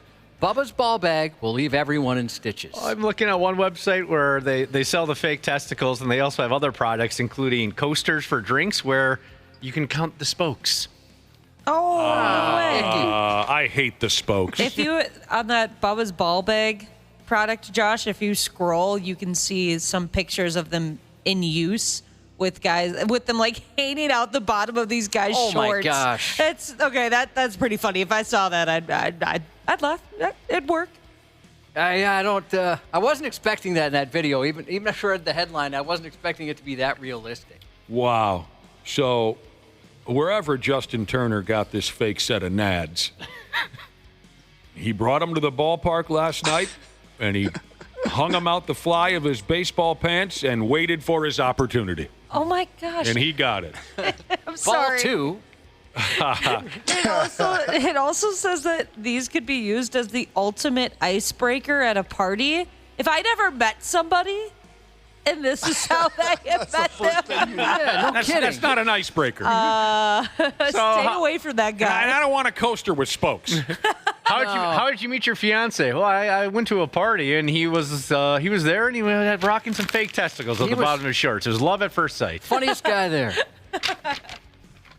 Yeah, this is I knew about truck nuts, but I didn't know you could just kind of carry around something like this. Are we going to bring get nuts for everything? Randy, you want to get a fake set of nuts for tomorrow in Maple Lake? No, I think I'm fine. Maybe someone will stand on mine. I just hope we don't float away tomorrow. Yeah, I hope the rain stays away. Oh, the rain's over. Yeah, it's only supposed to be in the morning for a little bit. You'll be good. By noon today, we're fine. Okay. Come on out to Maple Lake this weekend, everybody. I told you we'd give you one final heads up on this. Help donate to the Randy Shaver Cancer Research Foundation. Come on, watch some damn town baseball. Yeah. And, of course, you can be part of my historic return. To Maple Lake. To the town that unfairly beat my ass into oblivion over 30 years ago when I was still a very young man. Randy and I will both be delivering ceremonial first pitches before these town ball games. It starts at noon.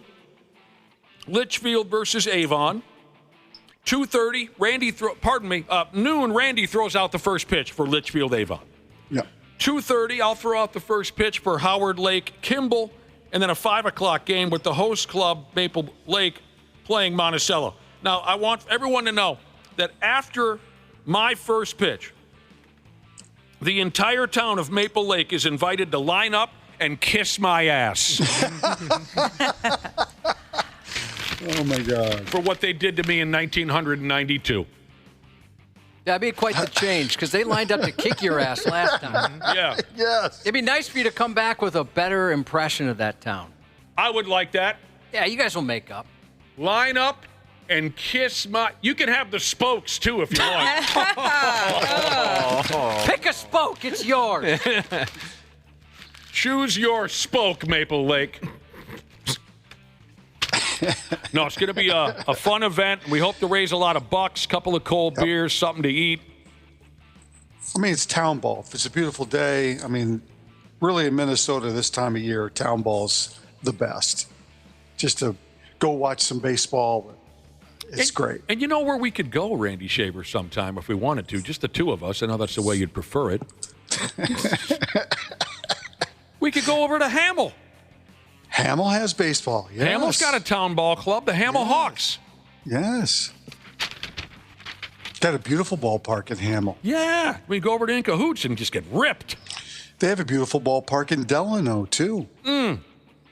Gonna take you down to Delano. We used to sing that one, didn't we? A little love letter to Delano. God, who did Jesse mention in that song? Grand Marais, all kinds of towns. But his favorite was Delano. That was your fault, Randy, that we came up with that song because you were busting our balls earlier. Oh, they love you in Delano. Early in our career together. Oh. You would always say that Delano loved us. Yes. So Delano was always letting me know when I was out and about doing Athletes of the Week or whatever, when I was on the TV side. I would not get any conversation about TV. It would always be about radio, and it was always positive from Delano. Well, I've always liked that damn town. They're awesome. I've spent a couple 4th of Julys there. They're just great They town. have a great fireworks show on 4th of July in Delano, yes. They're so cute. Just a cute little town. Here's a listener who's texted in to offer to buy me my first beer tomorrow in Maple Lake. And there you go. And they say, P.S., I was not living there at the time that you received the beer. They wouldn't have let that happen. What else? I'll be volunteering. A listener, Steel Eyed Jesus, texted, and I'll be volunteering for the Maple Lake Lions Club tomorrow morning. Well, that's outstanding. Good. We'll see you there, by God. And get in line, Maple Lake.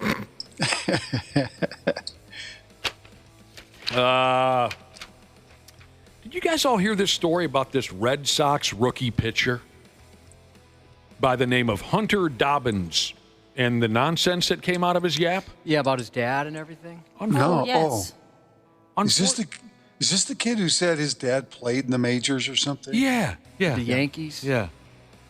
He's been caught in a lie, apparently. This Hunter Dobbins. Now, he's a rookie pitcher for the Red Sox. He hates the New York Yankees. But the reason why, I mean, other than being a Red Sox player, I guess, was a figment of his imagination. A week ago, prior to his first start against the Yankees, this Dobbins kid said that if the Yankees were the last team to give him a contract, he'd retire. That's what he said. So someone asked him, so, what's the problem, other than being a Red Sox player?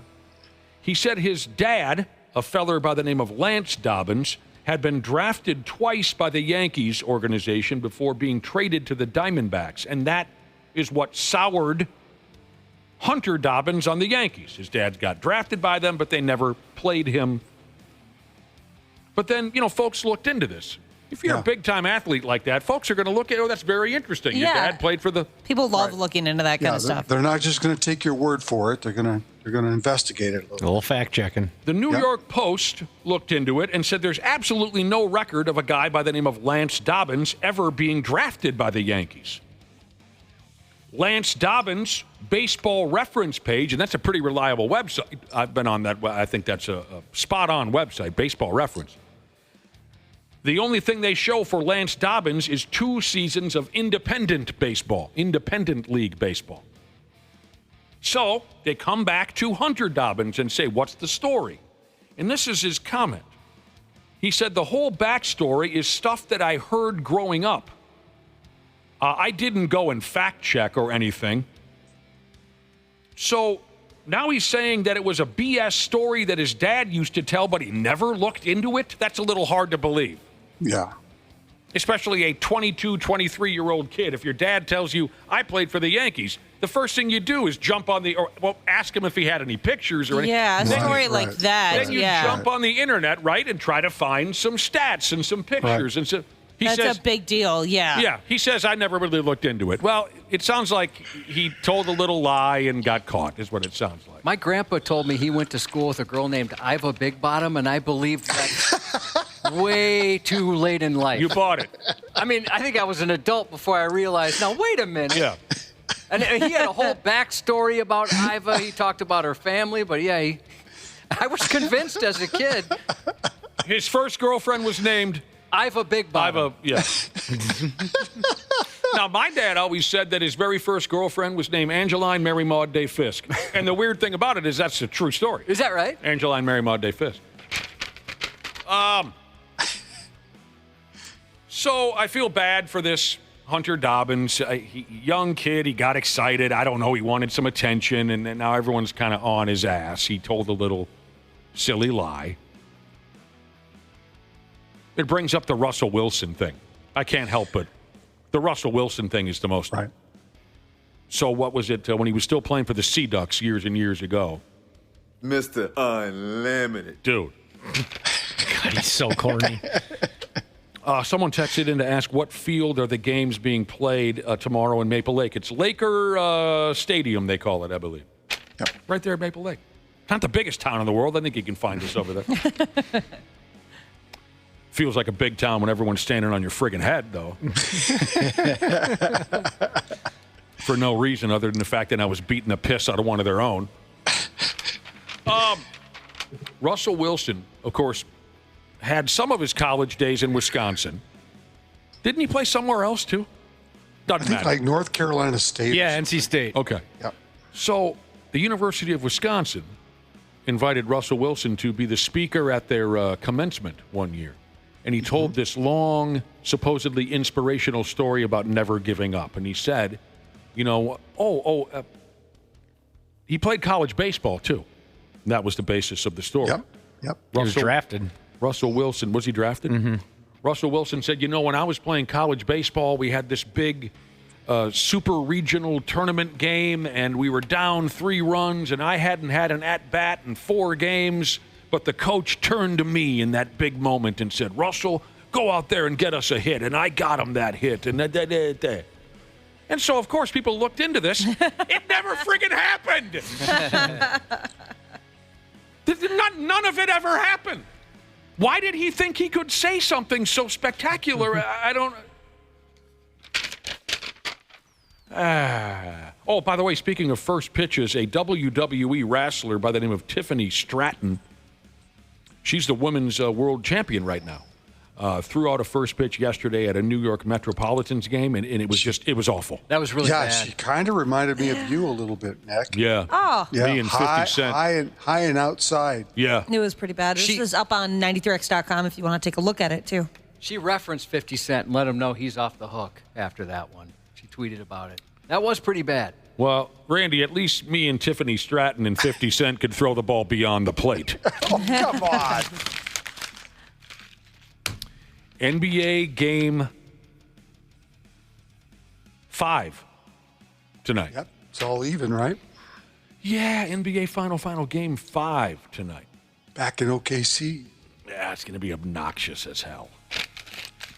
There's a grown man. Oh, I'm sorry, it's Game 4 tonight. Oh, 4. I knew. Yeah, it's Game 4. I never wrote it down, and now I feel like a damn jackass. No, Okay. you're right. It's Game 4. Game 4 in Indiana. But when you brought up Oklahoma City's home crowd, Josh, I'm sorry, I just can't do this. There's a grown man who goes to every Oklahoma City basketball game and sits behind one of the baskets, and he's dressed as a brick. You think after the first one, maybe, okay, that bit's over. Yeah, change it up a little bit, keep it fresh. I think it's enough. It's just awful. And not only it's painfully obvious that he's dressed as a brick, but still he wrote on the front of the costume, brick. Huh. I can't get behind a club like that has anyone representing that club. I can't get behind. Randy Shaver, just like we heard last season, the Timberwolves have interest in point guard Lonzo Balls.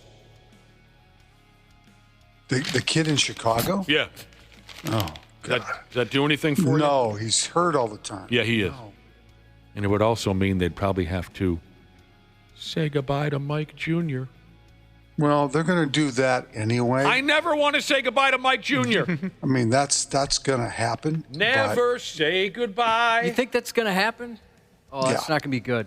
Never say goodbye. Rough day in Josh's house when that happens. Oh, my wife loves him. Oh, yeah. As a matter of fact, she bought me his jersey in case we ever want to do a little role play, you know? Oh, that's hot stuff. Yeah, I'll put that on. It really gets her going. Wow. She loves that guy. Different kind of dribbling. No, you might be surprised. Oh, my God. For sure. Bon Jovi, Slippery When Wet, 1986. Last track on the album, I believe, Never Say Goodbye. Really corny song. Just an awful song. Didn't you give a lap dance to that song, or was it a different That Bon was Jovi Living in song? Sin. Oh, gotcha.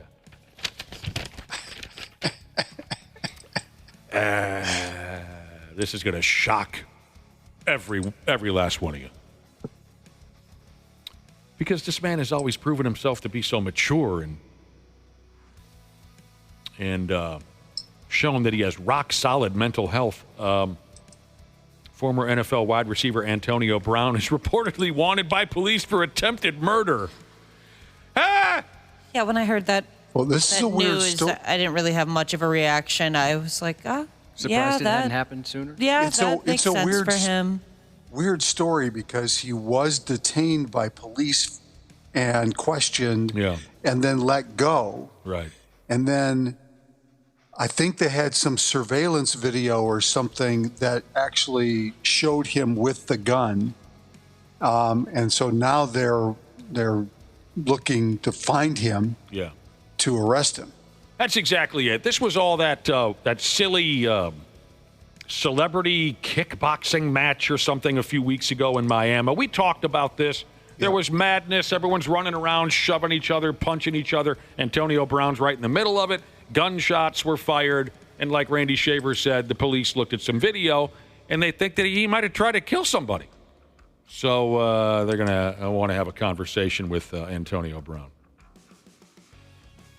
Oh, it's also come to light here, Josh, that Antonio is in major financial trouble. What? No way. His rap career didn't go quite as he thought it would. Thank God I didn't just take a sip of water right there. Well, he's claiming that they tried to Maple Lake him. Right, a group of people tried to jump him, and that's why he had to shoot at somebody. Maple Lake him. His words exactly. That's the new phrase now. What I read, this was the part that was kind of actually frightening. I read that they have video where Antonio Brown takes the gun off of a security guard. What? And then chases after some people with the gun? That's what a psycho killer does. I'm just saying, that's what that's what the cops believe they see in the video.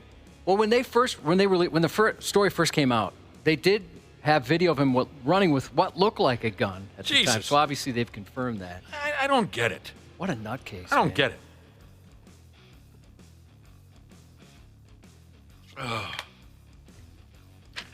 The New England Patriots are going to unveil a Tom Brady statue in August. Christ, somebody get me a puke bucket for that ceremony. You're not going to attend? You knew that was coming. Well, of course. Yeah. Still makes me want to prepare myself a puke bucket.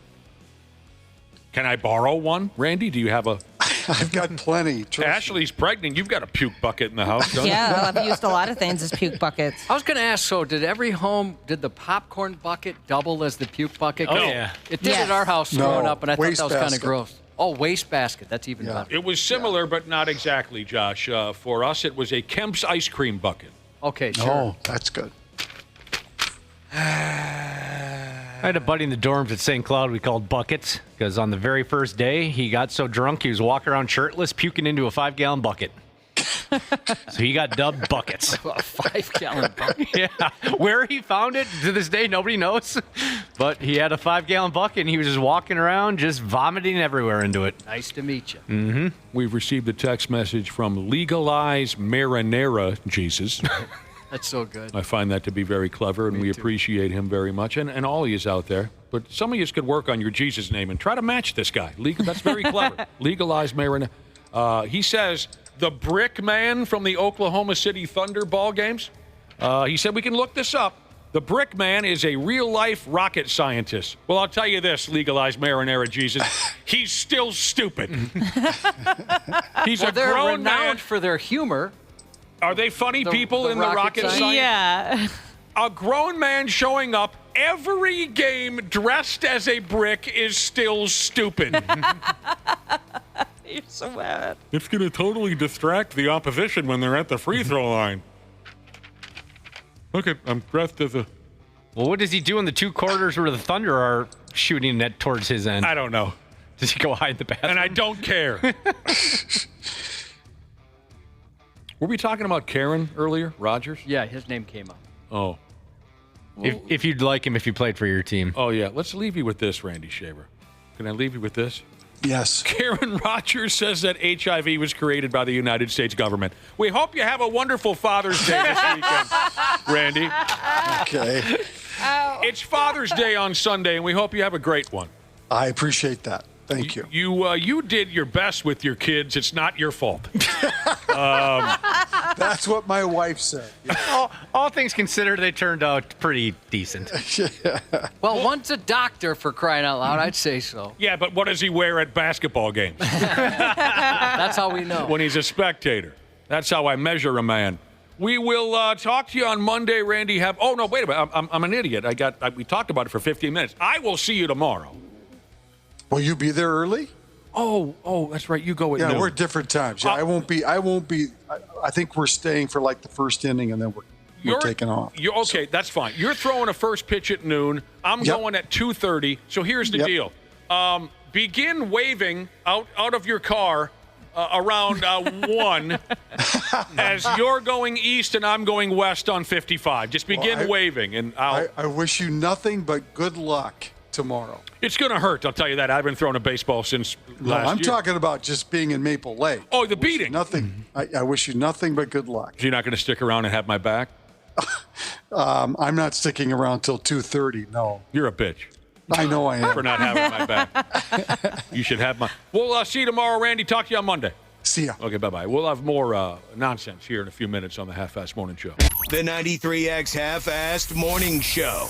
On 93X. Hey, podcast pals. Today's episode is brought to you by my friends at Standard Heating and Air Conditioning. Take it from me as a newly married guy with a very opinionated dog, comfort is kind of important right now. That's why I'm a Smart Club member of Standard Heating. I get to schedule service when it actually works for me, pay how I want, and choose what fits our home best. Pick the HVAC company that treats you like family, not just another name on the list. That's Standard. Check out standardheating.com and tell them Dana sent you.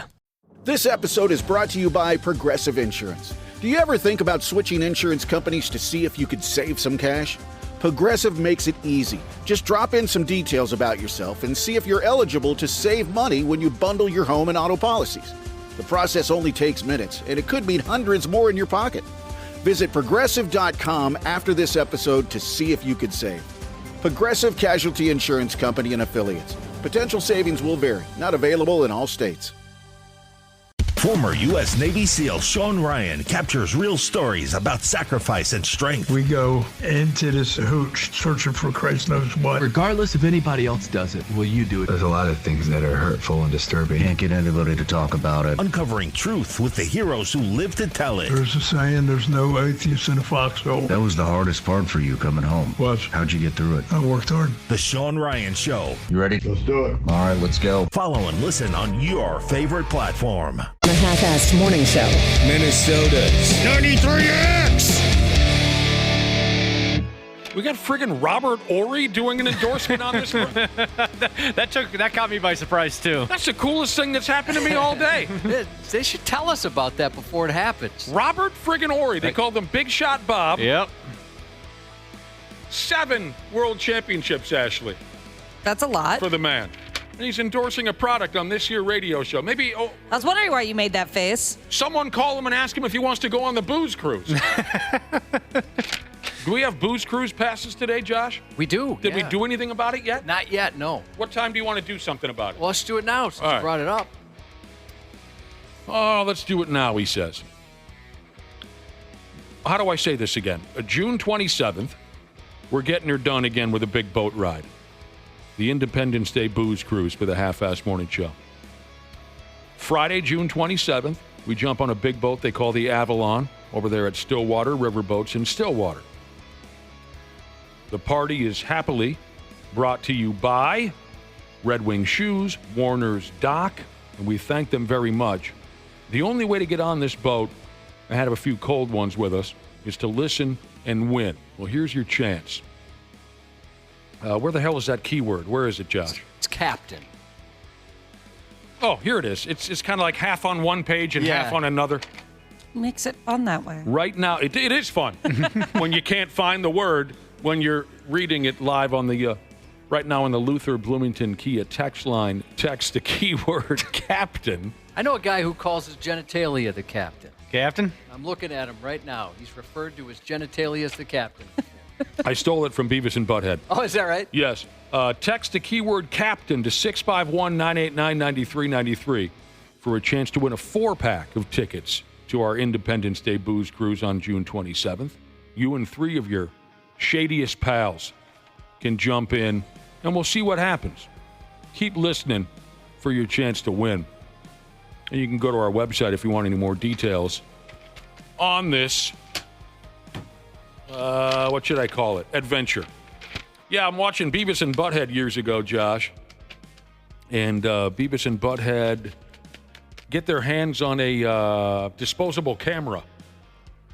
They're taking pictures of things like dead cats on the side of the road and, doing... Yeah, normal stuff. Beavis and Butthead type of things. Beavis has the camera in his hand. Oh, no, pardon me. Butthead has the camera in his hand, and he pulls his little shorts forward. And he points the camera downwards and he says, better get one of the captain. By the way, we should mention, if you don't win this time, as Nick said, we'll be giving them away up until the day of the cruise, but you can also listen to the podcast because they're giving them away there as well. The podcast. Good advice, Cubby. I can't believe it. Can't believe that we're sitting here at now 8:32 on the Friday the 13th episode of the 93X Half-Assed Morning Show. I also can't believe these huge crowds. Friday the 13th, a creepy, eerie kind of a vibe for some folks. Ashley mentioned earlier, this is her thing. She loves Friday the 13th. She loved the fact that there was a time when she could go get a free tattoo every Friday the 13th. Or not free, just discounted heavily. Is that the one where you spin the wheel and what it lands on you get, or you just pick it from a certain amount, or how does that work? Every shop does it differently. So yeah, some places do the wheel, some places do like flash sheets. So it's just a sheet of paper with a bunch of drawings of tattoos that you can get. They're always like Friday the 13th themed. Yeah, you have a Jason hockey mask on you, don't you? Yep. Tattoo? Yep, I have a Jason Voorhees hockey mask, and then I have a kind of like a rain cloud with lightning coming out of it. And the lightning bolts are a 13. I've got some knives, some pumpkins, skulls. 13. So the Friday the 13th tradition you usually have, is that for the discount, or is there another reason you choose to go on that day? Well, part of it is the discount, and another reason is that is pretty much like the theme of my tattoos is kind of dark and creepy, morbid vibe. Yeah, you don't have any rainbows, do you? Yeah, so it fits really well in with my sleeve. So it's nice to get, because I'm doing like people that have tattoos will know what I'm talking about, like a patchwork sleeve. So there's a lot of different tattoos, and then there'll be fill-in at the end. Real quick, I'd like to, how do I say this? Run down,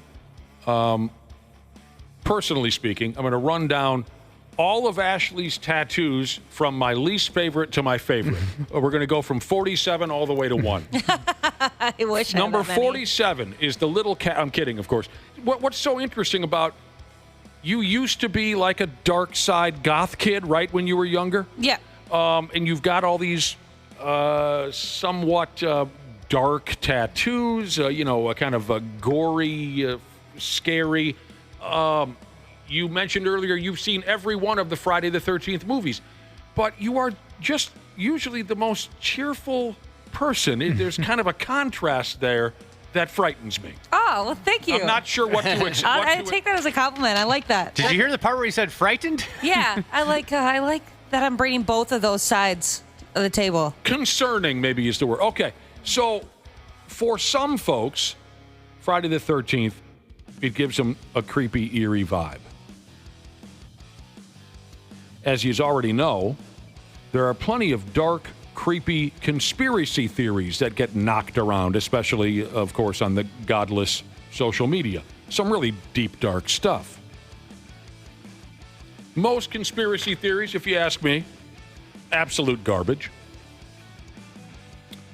There are some smaller, more harmless conspiracy theories, though, according to what I'm reading here in front of me, there are some smaller, more harmless conspiracy theories that could hold some truth. You want me to try these? I'm going to try these out on you, Josh, real quick, and you tell me what you think, okay? Sure. There are all kinds of really gross, dark conspiracy. These are some that are a little less ominous. Tell me what you think. All right, we start off, and I apologize, because much of what I'm about to say out loud, I just don't have any idea what I'm talking about. Starbucks baristas are told to misspell customers' names. So people post photos on social media of their Starbucks cup, and that's free advertising for Starbucks. That's a pretty popular theory. Wake up, people. You don't see that that's free. They missed it. That's a popular one? Yeah, That'd be definitely. really smart. Well, because some of them are so far off that you can't just be like, oh, I said Dana and he wrote down Dan. It's usually something like, yeah, I'm Brandon, and they write Buster on the cup or something, you know? I've never had them do anything weird like that. I've had them like draw cute little pictures. I like that. I've never posted it though. That is conspiracy theory No. You have any thoughts on that one, Josh, that they'll misspell your name on your Starbucks cup, so you put it online, and then it's free advertising? Yeah, like the other guy said, I've heard this one before, too. I could certainly see it being a thing now. I'd imagine at first it wasn't. It just happened, and they realized, my gosh, whenever we do this, we get so much traction. I don't know if they're, like, sending out a company email, but I could see people doing something like that. And also, I could just see a barista being bored and thinking it's funny, I would do that. I would totally write people's wrong names on there. Oh, my gosh, that would be so much fun. Got to do something to pass the time. That'd be so fun. I worked at a second-run movie theater where we would have to put the actual letters up for the, take a big, long pole and on the marquee, put the letters up for the movies. And we would misspell stuff constantly. Yeah.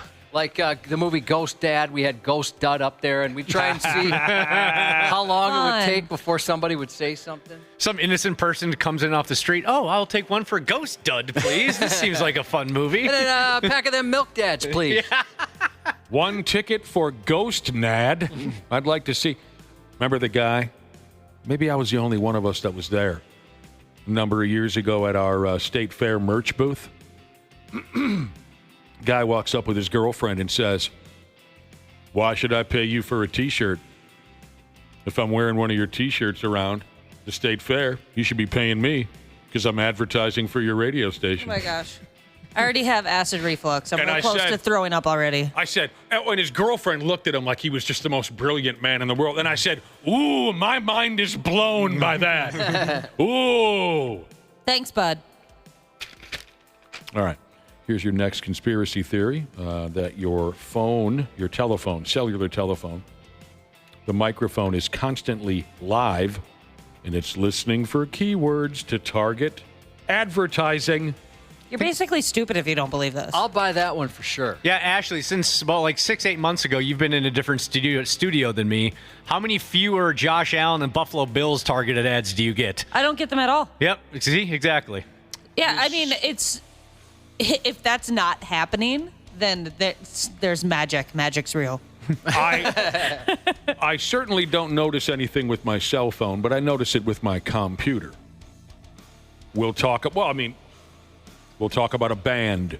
And as you know, Josh and I like to talk about bands that nobody talks about. And I mean nobody. Yeah. We'll go on and on for 25 minutes about Lillian Axe.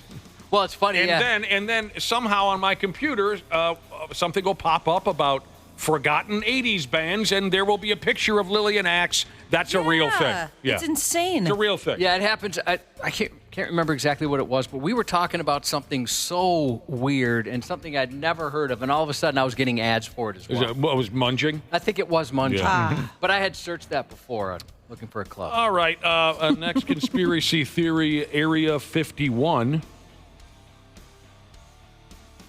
is a publicity stunt that the government put on to hide the real testing facility. Area 51, is that the gimmick out in Arizona? Yeah, I've never heard this particular theory. So, right, that's the famous one, right? Yes. Okay. That's the one. Again, I'm sorry, I don't follow these things. So, that's not, and everyone knows about Area 51. So the conspiracy theory is, the government wants you to think that that's the, but there's another, and no one, right. Got a text here on the cell phone thing. I think the mic thing has to be true. This person said, I had NPR once. They were talking about a book. 2 hours later, I saw an ad for that book. Yeah, I definitely think that happened. Yes. 100%. It's kind of nice sometimes, though. Not going to lie. Sometimes I like it. They get me. Bar saw Jesus. Now, you had to have been listening to Shaver Sports a little bit ago and more. Barsaw Jesus said, I'm excited to explain the targeted ads I'm going to get for fake nut sacks. We were talking about that earlier. All right. This one, for real. I have no idea what I'm talking about. But this is the conspiracy theory. I'll read it to you. You help me. Cops go on Waze, W-A-Z-E. Cops go on Waze and leave notes about random police sightings to cause people to slow down without actually having to stay and check on people. Somebody help me. I have no idea what I've just said. I don't Waze believe... is- go ahead. sorry. You go ahead. Waze is like Google Maps or like Google? iPhone Maps. Yeah. Okay. You can report things. Let's say you see, there's a there's a vehicle on fire. You can say some sort of accident or there's slowing traffic or something. So you can report it as you're driving. Or even like a speed trap or something. Yep. If you see a Speed speed trap. traps are one of them. Speed trap is the best. So the idea is that cops will go on this website or whatever it is, app, and say, oh, there's a car on fire at 35 and Lexington.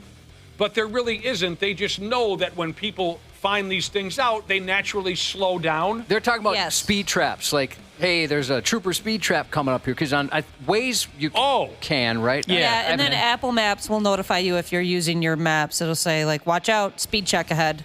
Jesus. And honestly, there has never been one. All right, well, I was going to say I wouldn't think that the cops would sit there and do something like that, but there's a cop here, or at least a cop in their Jesus name, that said it's true about Waze. That makes sense because, like I was saying, I've never actually seen a cop when it says speed trap, and I've always thought, you haven't. Who is the person that's behind the wheel seeing this, and then they open up their maps and like quickly do? Nobody's doing that. All right, well that's I've never once. I didn't even know you could do that until recently. Yeah, I mean, I don't even know how to get. I know it's possible. I don't know how to get to it though. All right. Let's see. There you go. So they put up fake stuff to get us to slow down. Okay. This one, very interesting. As we're rolling through conspiracy theories, ones that aren't so horrible. Big bread. There's a joke going around. Usually when people are talking about conspiracy theories where they say, big this. Can you help me with this, Josh? How do I explain this? Like big government. There you go. Big tobacco. Big tobacco. Right. Okay. So this particular conspiracy theory says big bread. So the powerful people involved in bread making. So you don't mess with the bread people. They pay toaster manufacturers to put a setting in their toasters that's too high, so people will burn their toast so they can sell more bread. All right, there is definitely a setting on the toaster that isn't needed. There is? I mean, like the full setting. I think no matter what you put in there, because I've done that before, like a bagel, sourdough bread. Maybe it's a specific type of bread that can withstand that high setting, but it always burns it. So you believe in this scam? I haven't looked. I might embarrass myself by saying this out loud, but I've never really taken a close look at my toaster. No. I have learned something in the last couple months, and that's why I've been thinking about this. I always thought that the setting on the toaster, it goes 1, 2, 3, 4, 5, 6. Sure. So 6, like it would. That was giving more heat. Like the 6 was like the strongest heat the toaster could produce. That's not the case? It's just a longer time. Oh. Yeah, that's just how many minutes it's going to toast it for. Again, yeah. I'm sorry. I have not studied my toaster. I never, ever knew that, and I feel so dumb. Maybe it's the 6, Josh, is the setting when you throw it into the bathtub on somebody.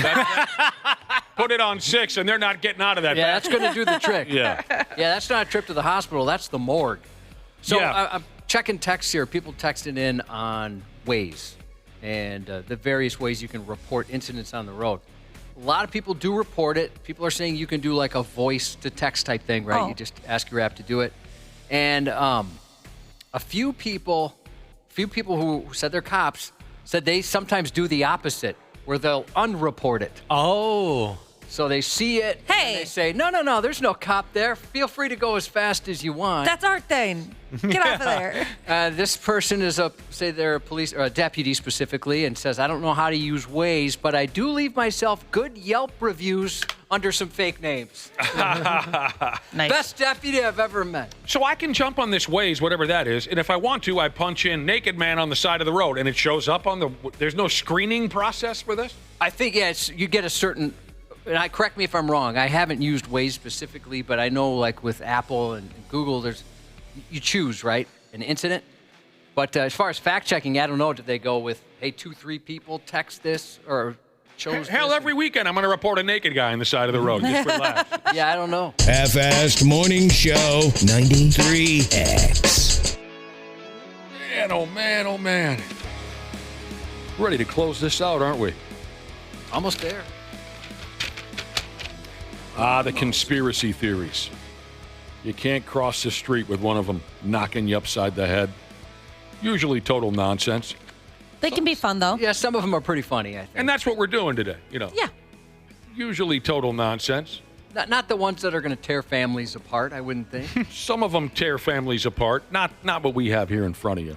Who was this? BuzzFeed cracked off a pile of these smaller, more harmless conspiracy theories. I'm lost when it comes to a lot of it, but you folks are doing a wonderful job in straightening me out. Here's the next. Before we get out of here, here's the next conspiracy theory. The reason Disney came out with a movie called Frozen was when you Googled Disney Frozen, you'd get information on the movie and not websites talking about Walt Disney being frozen after death. Yeah, I've heard this one. Yep. Yeah. That's pretty hilarious. It is funny. They could have called the movie a few other things. They went with Frozen. So folks will leave him alone on the Walt Disney froze himself after death gimmick. It would have been perfect if they called it Let It Snow. Sure, they could have called it Let It Snow. Yeah, you know what? Maybe they did. Because I remember hearing that urban legend all the way back into like elementary school. Oh, yeah. Oh, really? Yes. This list was the first time I'd ever read it. Oh, about Walt Disney freezing himself? Oh, no, I know that. Oh, okay. Yeah. That's what I was talking about. Yeah, I thought you meant this conspiracy. I've heard about the conspiracy theory for a while, when it first came out. When that story broke, that Walt Disney's head is frozen in a bucket somewhere or whatever, when that story broke, it was part of every late-night television show monologue for about a decade straight. Absolutely. They could not avoid it. That's for sure. I don't get this one. Lotteries are traps for time travelers. That's hilarious to me. What? Explain that to me. Well, if you continue to win the lottery, obviously, you've seen the numbers before. So you went back in time to win the lottery. Oh, and you're not allowed to time travel. The time travel police are going to come get you then. That's so funny. PETA is controlled by the meat industry. It's designed to make animal rights people look bad. Big meat. I like that one. They made it all up on their own, the meat industry, to make animal rights activists look stupid. They do go to extremes, do they? Next conspiracy theory, Trader Joe's. Love Trader Joe's. I don't trust that place.